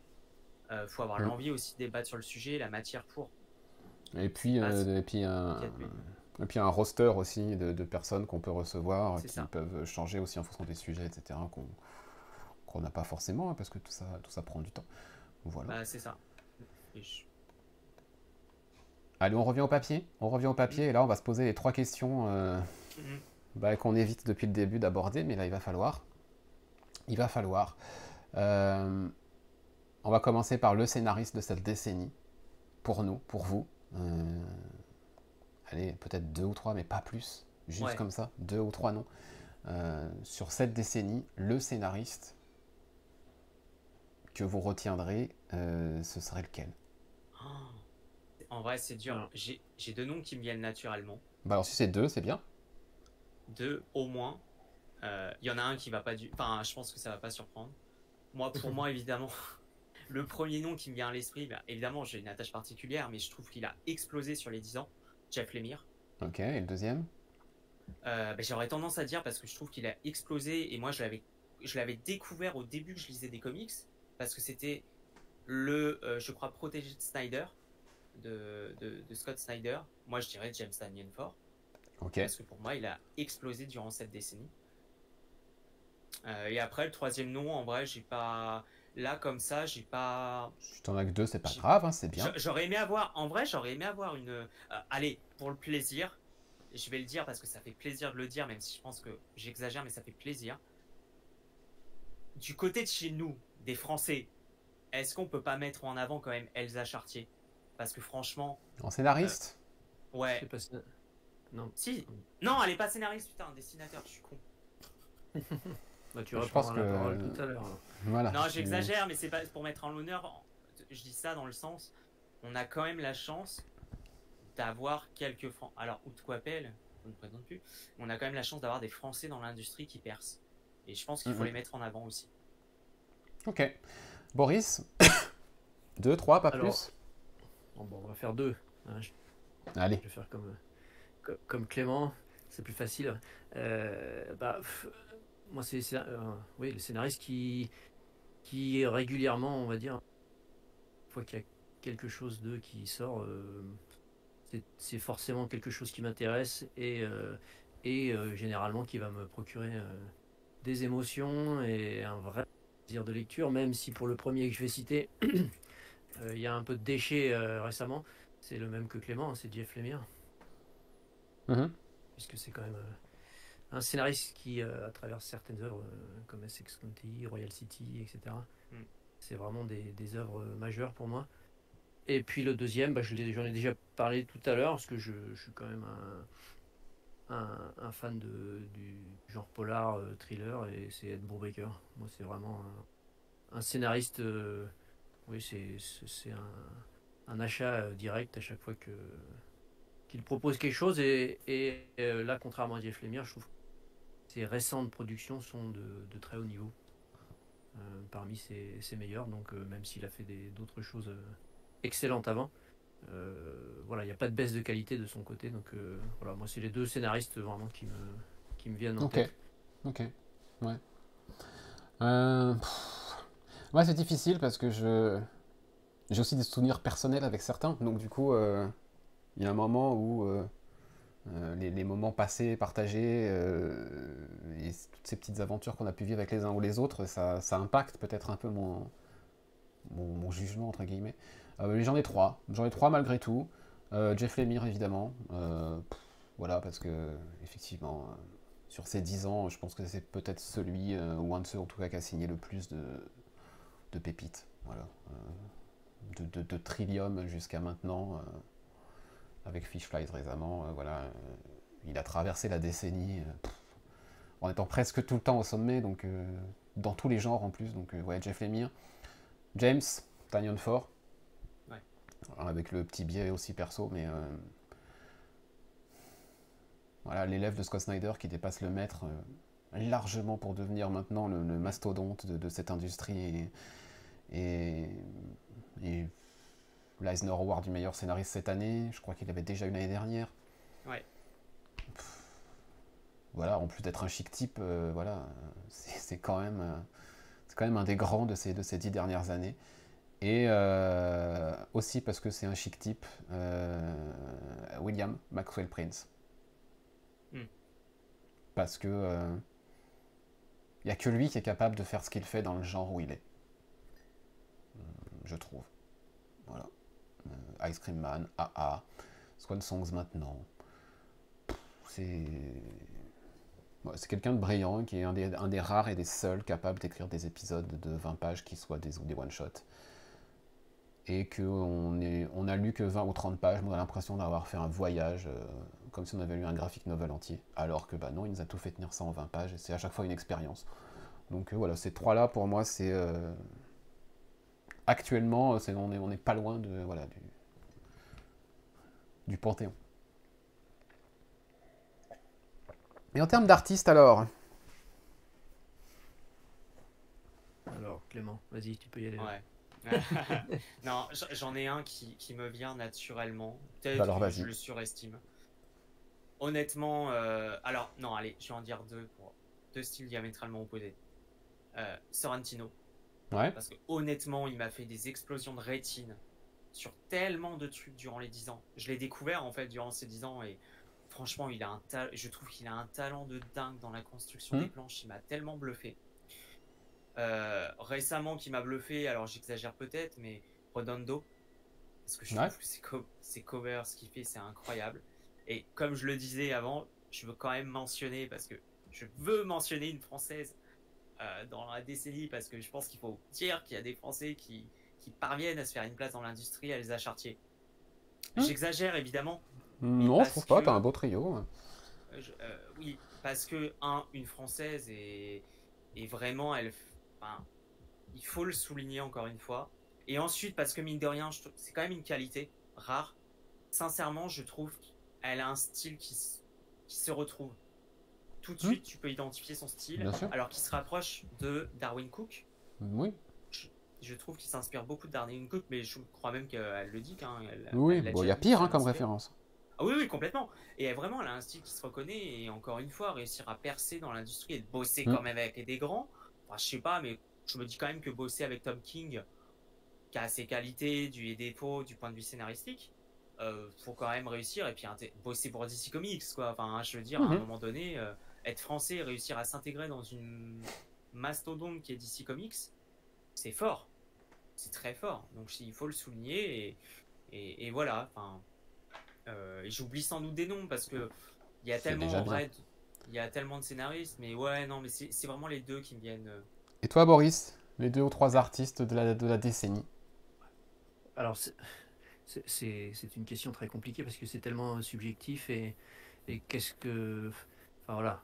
Est-ce qu'on recherche un beau dessin? Est-ce qu'on recherche un dessin qui amène de l'émotion, etc. Alors, Hein. ceux qu'a cité Clément, évidemment, je ne vais pas aller contre. Je pourrais les citer aussi en termes de dessin, plus mainstream, même si Sorrentino est aussi de l'indé avec Jeff Lemire. Mais moi, je vais refaire sortir 2 noms par rapport aux émotions que ça me procure et qui ne sont pas forcément des dessinateurs.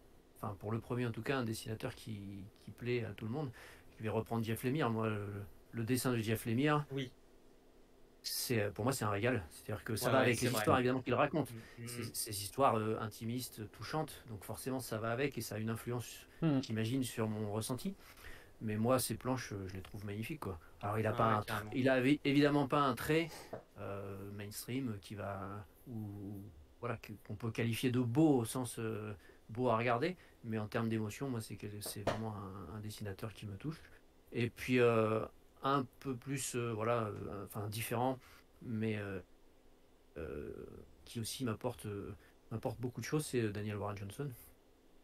Évidemment. Et lui, il a une combinaison, je dirais à la fois action, voilà, il est assez fort dans ce domaine, on le voit bien dans ses productions, et mais aussi dans le côté émotionnel, car voilà, dans les séquences plus intimes, plus touchantes, il a aussi ce trait qui fonctionne très bien et qui marche bien sur mon petit cœur. Donc voilà, alors après on pourrait faire une liste de 10 km. Oui, je pense, évidemment, elle pourrait être très très longue cette liste. Voilà, j'axe plus sur l'émotion, on va dire, que vraiment sur la beauté du trait, on va dire. Comme ça. Voilà. Pour ma part, alors je réponds à ça aujourd'hui, dans 15 jours je dirais le contraire. Hein. Donc voilà. Je vois que vous citez plein de noms dans le chat, des Daniel Warren Johnson, Martin Simmons, Saint-Gelin et compagnie. Je ne les élude pas, je les garde dans un coin de ma tête, j'irai les reprendre et on parlera de tout ça, de vos coups de cœur à vous, dans 15 jours dans la partie 2 où ça va vraiment être la parole à vous et à vos résultats dans le sondage, etc. Donc d'ailleurs je vais vous remettre un lien dans le sondage parce que voilà, bim, voilà. Où on va vraiment aller voir quels sont vos chouchous et on va décerner même carrément les 3 ou 4, je ne sais plus, awards d'honneur spéciaux pour la décennie.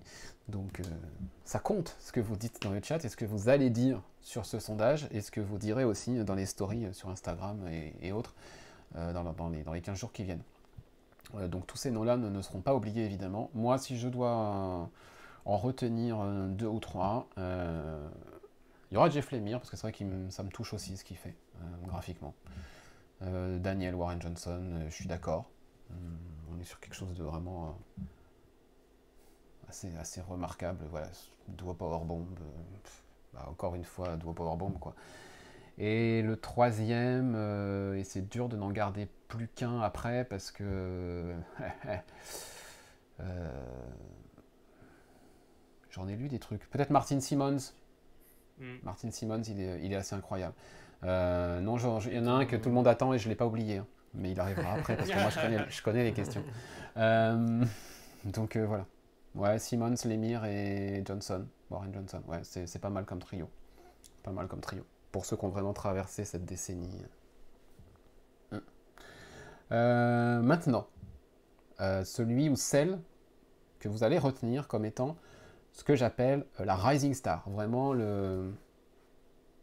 celui qui explose depuis quelque temps, ou celle qui explose depuis quelque temps, et qui, quand on refera ce podcast dans 10 ans, quand on aura un peu plus de cheveux blancs, un peu plus de fatigue dans les articulations, voilà, celui ou celle dont on dira dans 10 ans, c'est lui ou elle, l'artiste, le scénariste, la scénariste de la décennie. Voilà. Un artiste, un scénariste, un seul. Et ce sera déjà bien. On va commencer par Boris, tiens. Ouais, sympa. Ouais. C'est peut-être la question la plus compliquée. Ça peut être quelqu'un qui est déjà dans le... Qui est déjà très haut pour toi et qui reste... oui, il peut avoir émergé il y a 3 ou 4 ans déjà. Hein. Ouais, bon, alors on va tricher un peu. Si ça rentre pas, c'est pas grave. En termes de scénariste, moi je pense que James Tynion Ford, que j'ai pas cité tout à l'heure, mais qui a déjà un bon passif, on va dire. Ouais. Je pense que dans la décennie à venir, ça va être le numéro 1. Même s'il a fait... il peut avoir des petits écarts, des petites closettes de temps en temps. Et puis d'un point de vue artiste, moi je serais bien tenté de reciter Daniel Warren Johnson, quand même. Ok. Voire peut-être même artiste complet, quoi, voilà, scénariste et dessinateur. Je pense qu'on est qu'au début de ses productions personnelles et je pense que le meilleur est peut-être encore à venir, même si ce qu'on vient de voir récemment était déjà le top du top. Clément, voilà, je dirais ça. Ouais, j'aurais tendance à dire James Tynion Ford. Ok. Après, j'aurais tendance aussi à mettre une petite pièce en termes de montée en puissance sur les 10 années à venir, je pense. Je pense pas qu'il sera le numéro 1. Je pense vraiment, je suis d'avis comme Boris, que Tynion Ford sera sans doute le numéro 1, ou en tout cas potentiellement le numéro 1. Je mettrais une piécette quand même sur Tom Taylor, qui à mon avis va continuer à prendre de l'ascendant, parce qu'on voit bien que là depuis 2-3 ans, il est quand même sur une pente, à mon sens, qui est ascendante. Ce qu'il fait sur Nightwing, ce qu'il a fait sur Dark Knight of Steel, ce qu'il va continuer à faire sur d'autres, et je crois qu'il a gagné un prix pour un Australien, je crois. Ouais, ça je vous en parlerai dans le prochain podcast de review, s'appelle Neverlanders, qui a reçu le Book of the Year dans la catégorie enfant. C'est le premier livre, premier graphic novel de l'histoire à remporter ce prix en Australie. Ouais, donc je vois bien James Tynion Ford clairement avec le numéro 1. Et il est là. Je vois bien Tom Taylor monter encore plus. Ok. Voilà, c'est vraiment les deux noms. Jeff Lemire, pour moi, est déjà trop installé. Je le vois pas être le numéro 1. Pour moi, c'est Tynion Ford. Là, on voit bien que le mec, il n'arrête pas de produire, mais tout ce qu'il fait sont quasiment des masterclass. Je suis d'accord avec vous que Taylor et Tynion Ford seront là encore dans 10 ans. Maintenant, ils sont trop installés pour moi. Donc, vraiment, pour nommer 2 rising stars, vraiment ceux qui... Vas-y, Boris. Ouais, j'ai une lumière dans mon cerveau, là. Ah. Faut en profiter, hein, c'est pas souvent. Ouais. Si on considère que la partie indé, j'aurais peut-être ajouté Ramvé. Ok. Mais que pour l'indé, parce que je trouve qu'en mainstream c'est pas encore assez constant et voilà, je suis pas toujours fan. Par contre, en termes d'indé, quelques dernières productions quand même, c'était énorme. Donc, ça me fait plaisir que tu le cites parce que j'étais coincé entre deux et j'aurais été embêté que Ramvé soit pas mentionné, donc c'est cool, il a été mentionné. Non, moi si je dois garder 2 rising stars, vraiment ceux qui pour moi vont exploser dans les 10 ans à venir, en termes de scénariste, ça va être Tate Bramball. Alors, je vois pas qui c'est. Tate Bramball. Alors on a Tynion Ford qui était l'élève de Scott Snyder.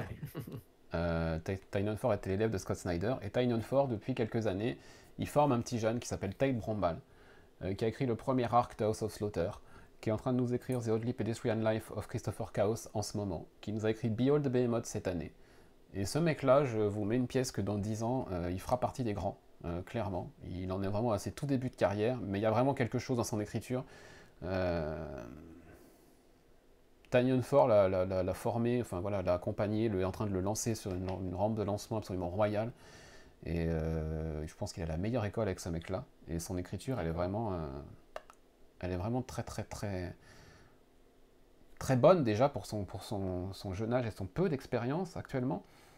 Voilà, il y a tout dans son écriture pour quelqu'un d'aussi jeune, c'est assez brillant. Donc je pense que dans 10 ans, Tate Bramball, c'est un nom qu'on prononcera souvent. Et puis, si on prend le dessin, évidemment, Dan Mora, dans 10 ans, sera... est en train de le devenir déjà, hein, à mon sens. Enfin, voilà. Parmi les jeunes qui sont en train d'émerger et d'exploser, c'est le seul qui est capable de faire tous les genres et d'être crédible dans tous les genres. Et il a fait de la fantasy, il a fait de l'horrifique, il fait du mainstream. qui fait des couvertures à tomber par terre. Ouais, peut-être, ouais. On nous demande dans le chat si c'est le nouveau Jim Lee. Peut-être. Pour moi, ce mec-là, dans 10 ans, ça va être... Oh là là. Il va être tellement haut que... Oui, il fera partie du panthéon historique, pour moi, des comics. On est en train d'assister à l'émergence d'un futur géant, clairement. En termes de dessin, c'est évident pour moi. Et je dis pas ça pour toute la sympathie que je peux avoir pour lui par les échanges qu'on a pu avoir. Voilà. Take Brombal, Dan Mora, Rising Star pour moi sur la décennie à venir. On en reparle en 2033 du coup. Voilà, pour terminer, je crois qu'il en reste un et ça va être dur. Hein. Le comics de la décennie. Oh la vache.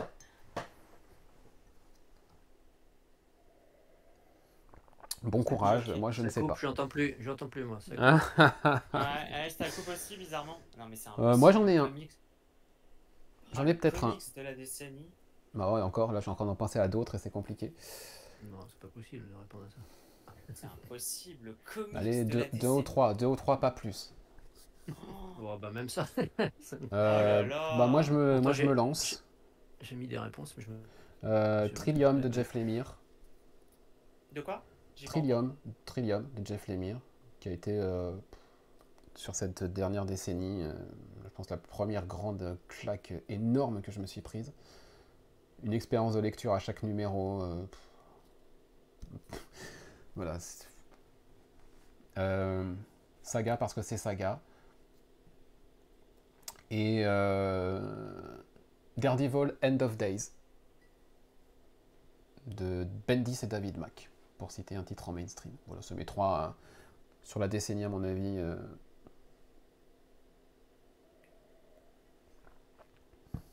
Ouais. Et vous alors? Ouais, je suis d'accord pour Saga, décennie, titre de la décennie. Je croyais que tu parlais du comics, numéro de comics et tout. Ah non, la série. Ça peut être un one shot aussi, hein, mais pour moi ces trois séries-là. Oui, Saga en termes d'indé. Mainstream, c'est un peu compliqué. Ça serait exagéré, mais en vrai, pour moi, ça va être. Ça marque déjà l'histoire. Je vais exagérer volontairement, hein. Mais pour moi, ça va marquer l'histoire de toute façon sur cette décennie-là. Le Nightwing de Tom Taylor, pour moi, est déjà. Rentre déjà dans l'histoire en termes de run. Mais je suis en train de réflechir du côté de Marvel. Te force pas, si vraiment il n'y a pas. Non, après pour d'autres comics indés, après pour moi m'a marqué forcément par rapport à mes lectures de la décennie. Donc évidemment tu as Saga. Je vais dire volontairement, mais en vrai je suis pas sûr que les gens vont considérer forcément c'est la décennie, parce que c'est quand même, ça n'a pas autant de portée je pense que Saga. Gaiden Falls. Ça a quand même été une petite dinguerie. On en est à 3. Saga, Gaiden Falls et Nightwing. C'est un joli trio, hein, c'est pas dégueulasse du tout. Boris, le temps de la réflexion est terminé. Bon, voilà. Alors ça va se calquer un peu sur les scénaristes. Hein. Ouais. Je vais dire Royal City, Jeff Lemire. Je crois que c'est de Jeff Lemire. Sacré morceau ça aussi. Le titre qui m'a le plus marqué. Un titre de Ed Brubaker, mais là je suis incapable de choisir. Vous choisissez. Picorez ce que vous voulez, parce que il y en a pas un. Il y en a peut-être un ou deux, quelques-uns qui sont un peu en dessous, mais je veux dire, il y en a bien 3 ou 4 qui sont à égalité. Donc un Ed Brubaker. Et puisque vous parlez mainstream, alors je vais pas. Ça va pas être un titre, moi. Ça va être l'enchaînement à peu près impeccable, on va dire, à quelques exceptions près, des runs sur Daredevil depuis. Depuis de donc Daredevil années, pendant 10 ans, quoi. Depuis Mark voilà, Waid. Alors ouais, voilà. Et puis même avant, s'il remonte, quoi. Mais bon. À part le Charles Soule que j'ai pas lu entièrement, je le reconnais. Bon là, ne ravive pas ce genre de souvenir. C'est une petite baisse. Mais bon, si on prend à partir de Bendis, Brubaker, Waid, il y a eu un trou entre Brubaker et Waid, c'était un peu moins bon. Ah, voilà, il y a quand même, c'est le personnage et la série mainstream qui pour moi est la plus constante et celle que je préfère lire, et on retombe un peu dans l'aspect polar dont j'ai parlé tout à l'heure, hein. C'est quand même, ces runs-là ont quand même cette teinte quand même. De toute façon, c'est un personnage qui va avec ce style, Ouais. donc voilà, je dirais ça. Mais Très bien, merci. pas... Il nous reste 2 choses à nous dire avant de nous séparer. On a quelques questions auxquelles vous allez répondre juste à la volée, genre en 10 secondes, paf, vous allez... Voilà, c'est quelques questions qui nous restent. On a abordé l'essentiel de ce qui nous a été posé, mais il en reste 3 qui nous ont été posés, qu'on n'a pas encore répondu, mais ça va être vraiment du one-shot. Mais avant ça, on va parler du grand concours. Qui aura lieu à partir de... Je sais plus si c'est demain ou mardi. Le mec est vachement à jour sur son truc. Sur comicstories.fr. On vous le tease depuis quelques temps maintenant. Je vous l'ai dit plus tôt dans l'émission, on a contacté tous les éditeurs qui éditent des comics en VF, sauf un, parce que ça fait 10 ans qu'on essaie de le contacter, qu'on n'a jamais eu de réponse, donc à un moment ou un autre, on va pas essayer. On se demande de qui tu parles. Voilà. Et il y en a déjà pour le moment 7 qui ont répondu présent, pour lesquels des colis sont en cours, sont en chemin vers chez moi. Je vais rassembler tous ces colis, je vais les mettre dans un carton, jusqu'à ce qu'il y ait 10 kilos à l'intérieur de lecture et de goodies, parce qu'il n'y a pas que de la lecture, il y a aussi des goodies. Et ça va être le lot qu'on va mettre en jeu pour l'un ou l'une d'entre vous, à partir du coup de, je crois que c'est mardi le 1er. Voilà, il y en a un ou une qui repartira avec, bim, ce colis de 10 kilos de comics. Et puis les éditeurs ont été tellement généreux que ça déborde largement les 10 kilos, donc il y aura d'autres lots qui vont être créés. Voilà. 10 ans, 10 kilos. On aurait presque pu faire 20 en vrai. Mais voilà. Ça, c'est pour l'un ou l'une d'entre vous à partir de mardi. Comment ça va se passer? Ça va se passer qu'à partir de mardi, il y a un article qui va apparaître sur Comic Stories avec un petit formulaire à remplir, avec une question sur un des éditeurs partenaires. Et sur les 15 jours qui viennent, ce formulaire va changer tous les jours ou tous les 2 jours selon la période sur la quinzaine. Et vous allez avoir une nouvelle version du formulaire qui va apparaître en dessous du précédent. Les premiers seront toujours visibles, mais on va en rajouter.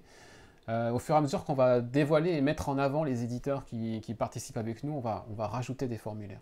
Vous pouvez participer une fois par éditeur. À la fin, on rassemble tout le monde, toutes les bonnes réponses, tout éditeur confondu, et on fait un gros tirage au sort. Donc ça veut dire que, étant donné qu'il y a pour le moment 7, mais peut-être qu'il y en a d'autres qui vont apparaître dans la quinzaine, pour le moment 7 éditeurs partenaires, il y aura 7 questionnaires, donc 7 chances de participer au tirage au sort. Tout sera bien expliqué dans l'article à partir de mardi. Donc c'est un article qu'il faudra aller consulter régulièrement au fur et à mesure de nos mises à jour sur les réseaux sociaux. Les éditeurs qui pour le moment nous ont dit oui sont le Label 619, Black River Comics, iComics, Delcourt, Urban Comics, 404 Comics et Comics Initiative. Pour le moment, on a réussi à rajouter ces 7-là autour de nous. Il y en a un autre pour lequel c'est en cours et 4 autres pour lesquels on a fait une petite relance puisqu'on n'a pas eu encore de réponse, alors qu'habituellement on arrive à les contacter. Donc voilà, si on arrive à 10 pour les 10 ans, ce serait pas mal, mais pour le moment ils sont 7. Chacun a préparé un petit colis, certains avec 1 ou 2 trucs, d'autres avec... ils se sont dit, vous avez 10 ans, on en met 10. Voilà, ils sont comme ça. Je vais recevoir ça, je sais pas du tout ce qu'il y a dedans, hein. Je vais les recevoir chez moi, je vais les ouvrir, je vais découvrir la réalité de ce qu'on a reçu, en extraire 10 kilos, le meilleur du meilleur, et puis les autres, tout le reste, tout ce qui va excéder 10 kilos sera réparti pour d'autres lots. Voilà, je ne sais pas ce que je vais recevoir, ça va être... on aura des petites unboxings du coup au fur et à mesure de la quinzaine, hein. Au fur et à mesure je vais vous montrer, hop, regardez ce que Delcourt a envoyé, regardez ce que Urban a envoyé. Urban c'est des malades, hein. En vrai, vous verrez, je pense que c'est les plus cinglés de la bande. Donc voilà, ce sera sur le site web, uniquement sur le site web, parce que je peux pas mettre des questions sur un réseau social, Ouais, sur X, ex-Twitter et sur Facebook, c'est super compliqué d'installer un quiz, alors que sur Instagram, c'est facile en story avec un petit truc à cliquer. Du coup, pour toucher tout le monde, on passera par le site et on relaiera au fur et à mesure sur les 3 réseaux, les mises à jour, etc. Et on mettra en avant les éditeurs partenaires qui, eux aussi, vont partager le truc. Voilà. Donc ça va bouger pas mal autour de ce jeu sur les 2 semaines à venir. Et puis dimanche 17, ce sera la deuxième partie de ce podcast qui sera dédiée à votre bilan à vous, vos réponses au sondage, vos réponses dans le chat, vos réponses à... Salut Papa Court, vos réponses à nos stories sur Instagram. On va dresser votre bilan à vous, dresser les 4 awards de la décennie, et puis on révélera l'identité du gagnant ou de la gagnante de ces 10 kilos de comics et de goodies, ainsi que des autres gagnants qui arriveront juste avec des lots, on va dire des lots de consolation, mais vu la gueule des lots de consolation, je pense que ça va... On va avoir 3 beaux gagnants, plus les concours cachés. Voilà, ça c'est dit, ça c'est ce qui va se passer dans la quinzaine et ce qui va nous occuper à la fin du podcast de dans 15 jours. Maintenant, il nous reste 4 questions, messieurs. Et alors là, vous allez répondre juste au tac au tac. On va commencer par... on va faire le même ordre, Clément, Boris et moi à chaque fois. C'est parti. Marvel ou DC, Clément? DC. Boris? Ouais, la question. DC, ouais. DC pour moi aussi, c'est facile. Et si on ajoute les indés, DC, Image, Boom Studio? Clément?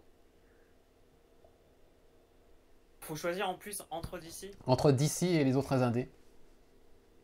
Oh la vache. Oh, allez, Image. Je suis pas Boris. je suis classique. Il faut choisir un éditeur, Ouais, c'est ça? ouais. Oh, récemment, je dirais Boom. Ok. Image. Mais voilà, entre Image et Boom, pareil, c'est mon cœur balancé. Ouais. Troisième question, messieurs. Hardcover ou softcover? C'est demandé par quelqu'un qui s'appelle le hardcover. Clément? Oh là là. Bah, j'aurais tendance à dire hardcover, mais en vrai, ça dépend de l'état de mon compte en banque.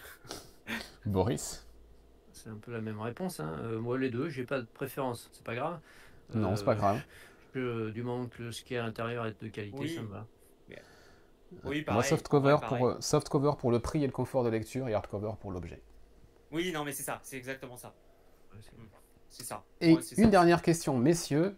Mais vous les mettez où, tous ces comics? Clément? Je vais éviter de sortir Non. une connerie. C'est une question de tease. De quoi? C'est une question de tease. Voilà. D'accord. Bah, je les mets où? Alors, en vrai, C'est tentant. Hein. déjà, j'ai plus du tout de place. C'est un peu désastreux, on a tous ce problème-là. Les comics, albums et autres, je les mets dans une bibliothèque, hein, classique, pour essayer de les mettre en valeur. Évidemment, parce que ça reste de l'objet aussi de collection. Et mes comics en VO, bah, je les mets... Alors, il y en a certains, mais certains l'ont vu sur le Discord, signés. J'ai souhaité les mettre en valeur en les encadrant, parce que je trouve que c'est quand même classe de les encadrer. Et sinon, bah, je les mets tout simplement dans une box de rangement, mais maintenant, j'essaie d'avoir des box de rangement avec... alors, pas des toutes blanches dégueulasses, Custom. mais des box de rangement custom avec... J'ai un amour infini pour ma box et je sais que Mathieu, tu me jalouses pour ça. Ma box Miles Morales. Ouais, elle est Elle chouette. est beaucoup trop belle. C'est vrai qu'elle est chouette. Elle est beaucoup boîte. trop belle. Donc non, bah après c'est du classique. Hein, avec foot, Ok. c'est très classique. Boris? Ah bah oui, pas mieux, hein. Moi, c'est des étagères Ikea. Oui, À pas foison pareil. dans toutes les pièces ou presque. J'ai plus de place. Voilà, je cherche une nouvelle Ok. maison pour mes livres. Mais non, ouais, bah, voilà. Je suis pas. Par contre, je suis pas. C'est pas bien rangé, moi. C'est un bordel. Oui, moi, c'est un peu le C'est bordel. c'est pas du tout harmonieux. Il y en a partout. D'ailleurs, ça m'est arrivé de faire des photos de mes mangas que j'ai postés sur Twitter pour en parler. Et je me suis fait assassiner par des personnes qui lisent mes posts. Mais c'est quoi cette façon de ranger tes mangas? Ça va pas là. Donc, Ah oui, il y a des puristes. ouais, voilà. Bah moi, vous les voyez, hein, où je les mets, bah là, derrière moi, pour la grande partie. Ma réponse, la première réponse qui m'est venue quand j'ai vu cette question, vous les mettez où tous ces comics? Sur Vinted, en fait. Voilà. Oui. C'est-à-dire que je garde vraiment, Pas tous. je garde vraiment la crème de la crème, certains formats, les Chronicles qui sont là et les Nomades qui sont là, ça c'est des trucs que je vais garder. Mes gros coups de cœur, qui tiennent voilà, ici, et il y a un autre rayon en dessous, et dans l'entrée aussi.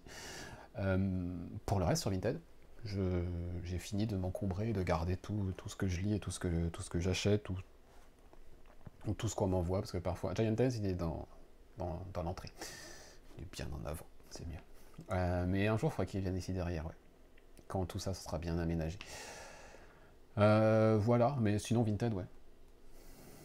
De plus en plus. On n'a pas trop le choix. Hein. Ouais, Puis, ouais. c'est vrai qu'il y a des choses qu'on lira pas, il faut être clair. Voilà, quand tu sais que tu reliras pas, tu gardes pas. Enfin, moi, en tout cas, c'est ma façon de faire. Ouais. Je comprends aussi ceux qui veulent tout garder.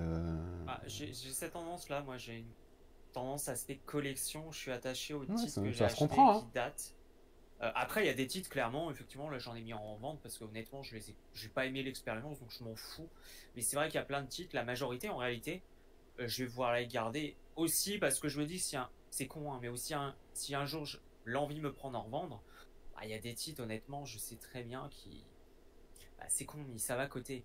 Après, je fais pas ça évidemment pour la spéculation, la cote et tout ça, mais je sais qu'il y a des valeurs historiques à certains titres et ça m'emmerde pour le moment de m'en séparer. Puis il y a vraiment cet aspect d'avoir de la collection, de me dire, même de montrer à des personnes, c'est con, hein, mais qui viennent, regarde, et puis tu vois des trucs quand même, tu dis tu peux plus les trouver, qui sont encore en super bon état. C'est vraiment cette passion de la collection. Donc peut-être qu'à un moment donné, j'en revendrai plus parce que à un moment donné, il y aura la question de la place. Mais c'est vrai qu'effectivement, tu peux aussi vouloir vendre sur Vinted. Ok, normal. Giant Days, on te répondra à l'occasion, sans doute. Il faudra un jour qu'on le fasse, ce spécial Giant Days. C'est une merveille, Giant Days. Voilà. Dernière chose qui nous a demandé par Gail, qui sera la dernière question du coup, est-ce qu'on lit beaucoup en numérique? Moi ou non, sauf les Humble Bundle. J'ai tendance à prendre des Humble Bundle en digital parce que c'est un bon moyen d'avoir de grosses séries avec pas mal de volume, etc. pour pas trop cher. Il est testé en numérique et tout. Ouais, Humble Bundle, c'est un truc que j'aime bien. Sinon, à part le DC Universe Rebirth que j'avais acheté sur Comixology, non. Voilà. Et puis les PDF éditeurs, mais ça c'est plus à la marge qu'autre chose. Boris? Quasiment pas. Moi, non. Déjà, les yeux sur les écrans, ça me fatigue. Ouais. Et puis, le peu joli, c'est quand je veux parler, par exemple, d'un single qui vient de sortir et en faire une review rapide. Rapidement au cul du camion, quoi. Mais voilà, et c'est pas... Honte à moi, ce n'est pas des choses que je paye. Donc, je pense qu'on ne fait pas partie de ceux qui en payent le moins.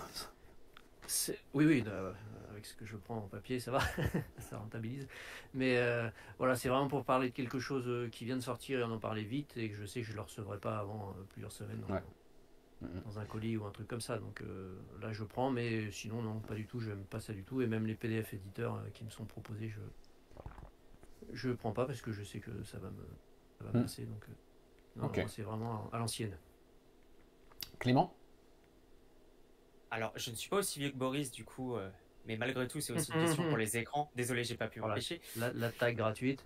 Ouais, évidemment, toujours, c'est un petit plaisir. Non, blague à part, j'ai un aspect tout simplement que j'aime le papier.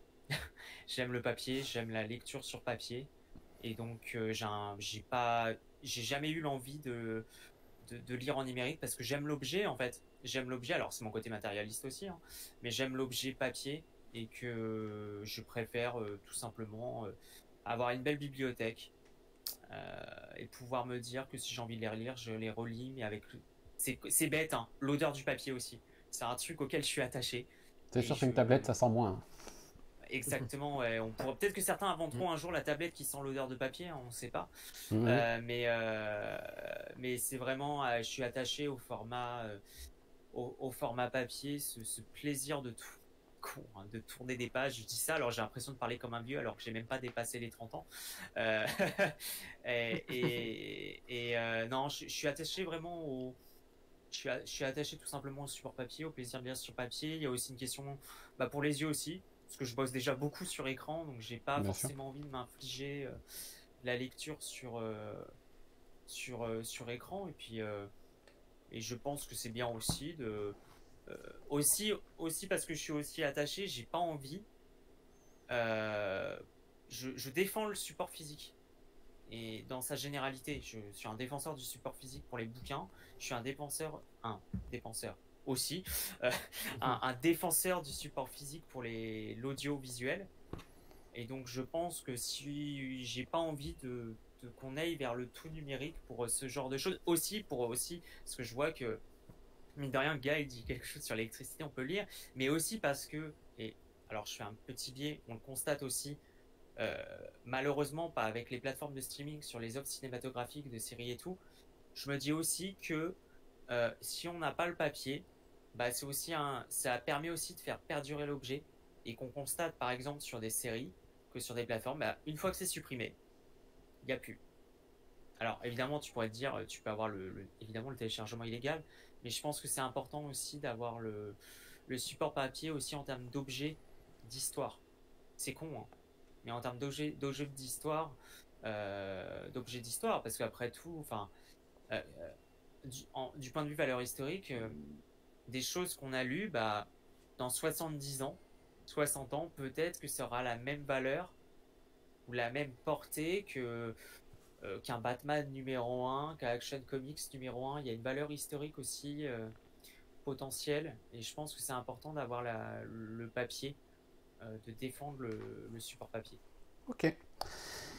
Ainsi se conclut la première partie de cette célébration des 10 ans de Comic Stories. C'était notre bilan, notre retour notre regard sur ces 10 années écoulées depuis que Comic Stories a été lancé. C'était en janvier 2023, c'était le 15 septembre, en 2013 pardon, c'était le 15 septembre 2013 pour le premier podcast.